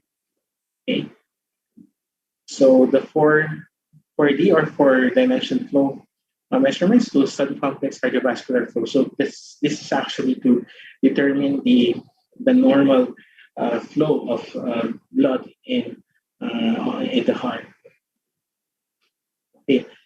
Patient physiology. All techniques have to be adapted to the patient's physiology. So first of all, breath-holds can be breath-hold capabilities may vary. So we have to check whether the patient can hold their breath or not.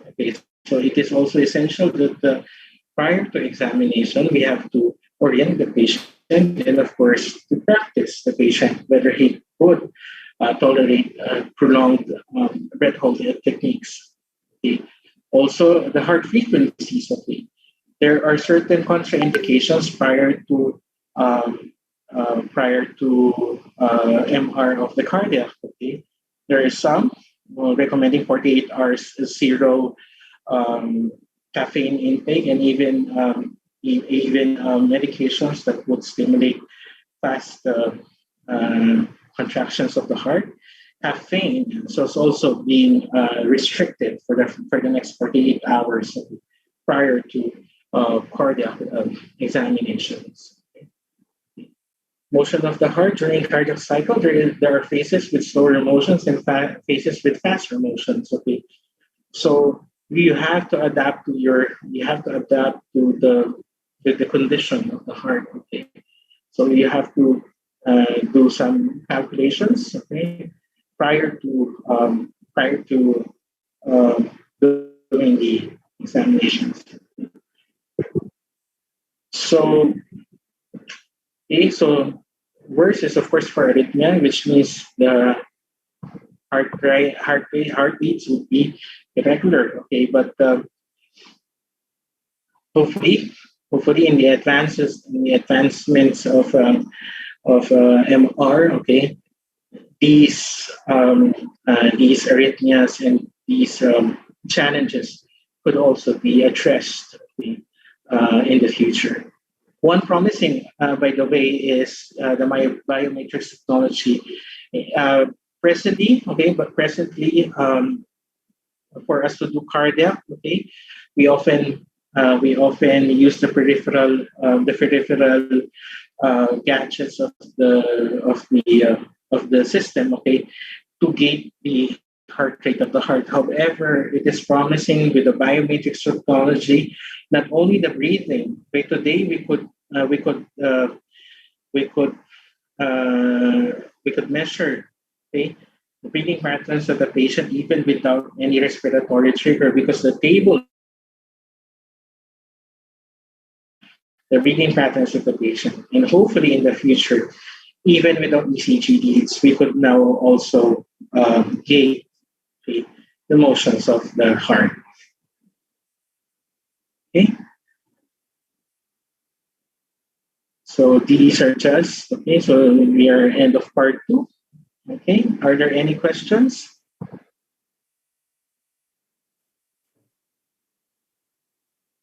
This is the end of part 2. Are there any questions, my dear friends?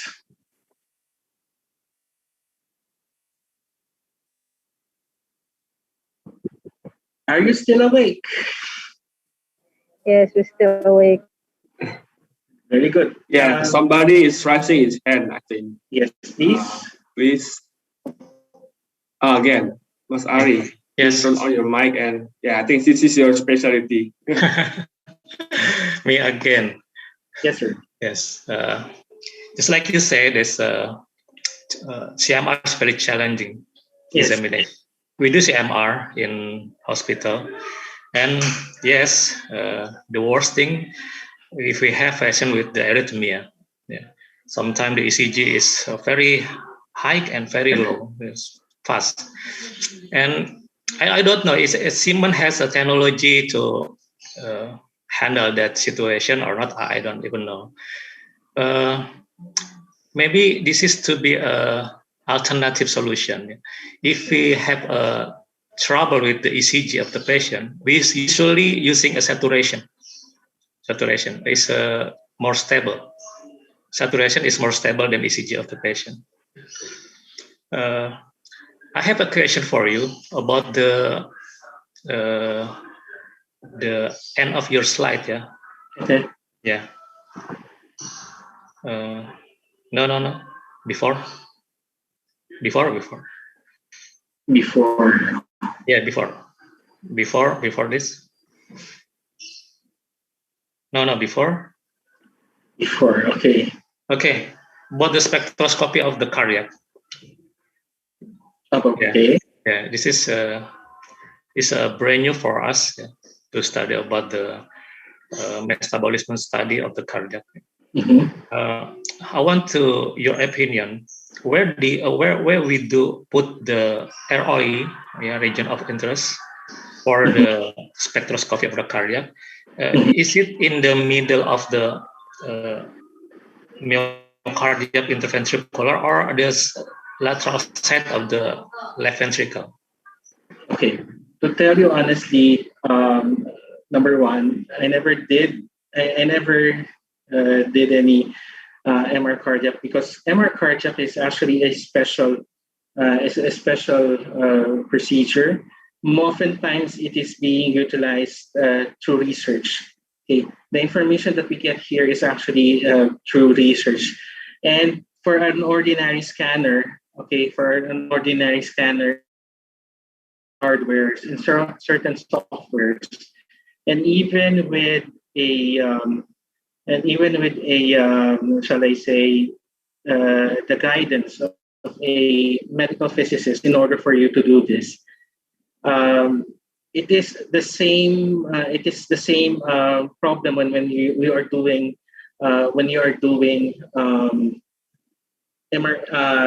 magnetic resonance spectroscopy of the liver. I really don't have any idea on how to place the region of interest. Okay, for the spectroscopy. However, what I can say is that this is actually a promising examination, because Well, one good thing about spectroscopy is that in this case, phosphorus is being used. Okay, the metabolism of muscle. Okay, is sensitive. Okay, so hopefully in the future, okay, I think for the liver and the heart, I think they are using 3 Tesla for this. Okay, but this feature is still under study. Yet it is promising. Why?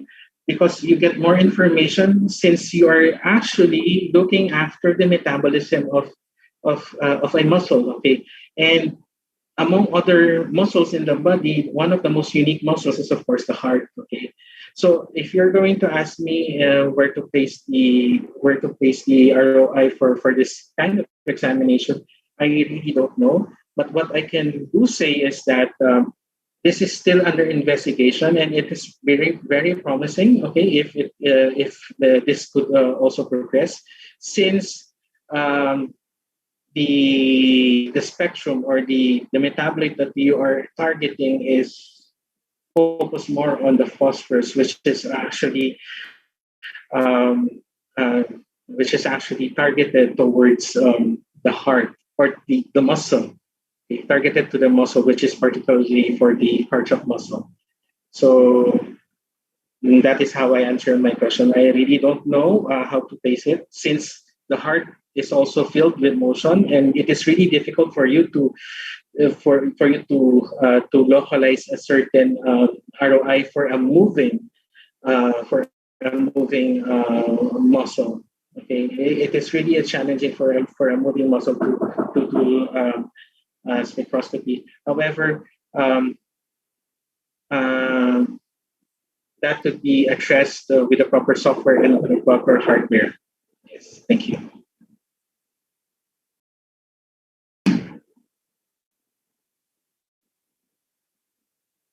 Any questions?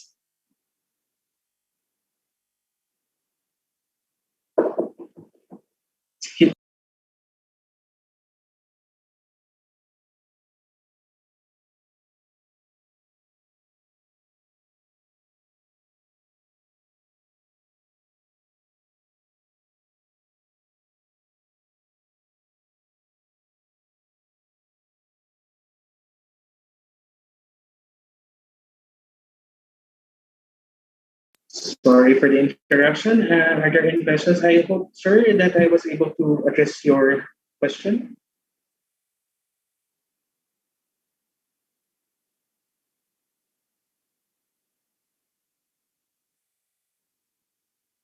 Hello? Yes. Anybody else have some question? We are having Richard here.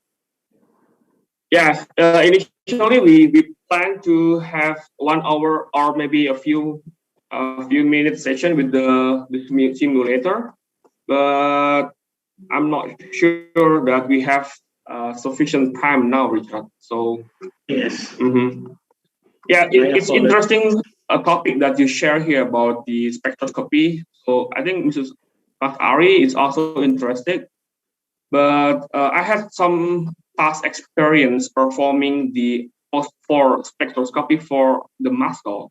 So first we need a different coil, because as we know, all of the coil is installed in most of MR system being set to receive a signal from the hydrogen with the specific frequency, which is a 4.2, 42.6 megahertz per Tesla. But for the muscle, especially, we do not acquire the signal from the hydrogen, but from phosphor, which is the frequency is different. It's around, I think, 17.2 megahertz per Tesla. So then we need to adjust our coil. It must be a transmit and receive coil with a specific frequency. Yeah, I just recently I saw in the RSNA there's one big MR vendor. They just released a new MR with the capability to receive signal from a multinuclear, so without need to replace the coil, it can acquire the signal from hydrogen, proton, then also I think some other phosphor. Yeah. Thank you. Thank you. So, By the way, are there any further questions? I hope, Sir Ari, I was able to answer your question.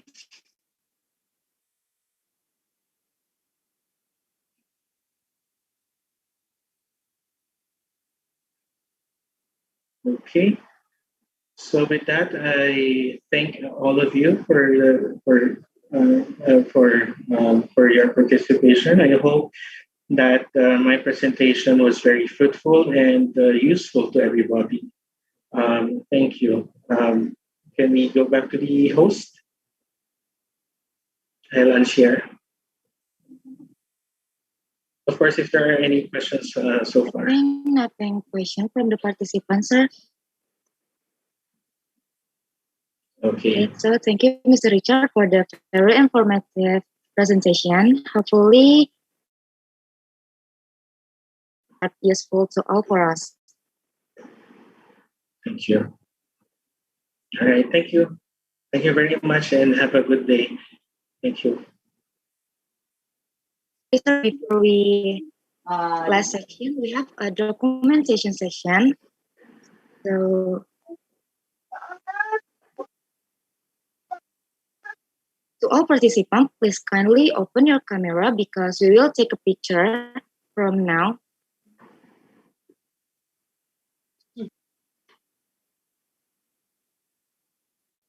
Maybe Mr. Richard can stop the presentation.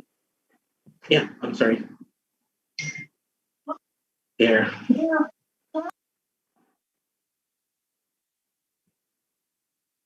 Oke, sebelum para peserta acara kegiatan kuliah tamu perkembangan teknologi radiologi jurusan teknik radiodiagnostik dan radioterapi diperkenankan untuk meninggalkan Zoom, para peserta dimohon untuk menyalakan video untuk melakukan sesi dokumentasi yang akan dipandu oleh Saudari Devi Novia Indriana. Kepada Saudari Devi Novia dipersilahkan. Oke, baik. Untuk para peserta dimohon untuk on cam terlebih dahulu karena kami akan mengadakan sesi dokumentasi.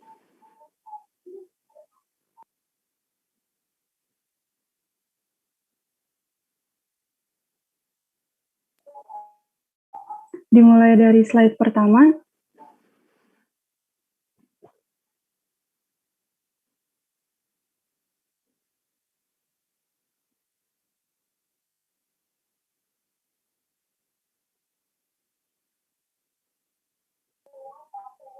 Slide selanjutnya.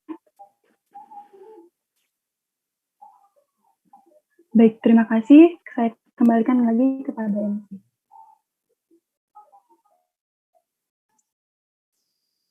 Baiklah, sekarang kita sudah berada di penghujung acara kegiatan kuliah tamu perkembangan teknologi radiologi jurusan teknik radiodiagnostik dan radioterapi Poltekkes Kemenkes Jakarta 2 tahun 2021. Sebelum kita tutup acara ini dengan saksama, saya selaku pembawa acara kegiatan kuliah tamu pada kesempatan kali ini memohon maaf yang sebesar-besarnya apabila ada tutur dan rangkaian kata yang kurang berkenan di hati Bapak atau Ibu serta seluruh para peserta acara kegiatan kuliah tamu. Tidak lupa juga saya ucapkan terima kasih banyak kepada Mr. Richard Santiago Lirio yang telah menyampaikan materi. Semoga materi yang telah disampaikan dapat bermanfaat serta menambah pengetahuan bagi kita semua yang menyimak dan mendengarkan. Serta saya ucapkan terima kasih banyak kepada para peserta yang sudah mengikuti acara ini hingga akhir. Sekian yang dapat saya sampaikan. Sampai jumpa pada acara kuliah tamu selanjutnya. Akhir kata saya ucapkan wassalamualaikum warahmatullahi wabarakatuh.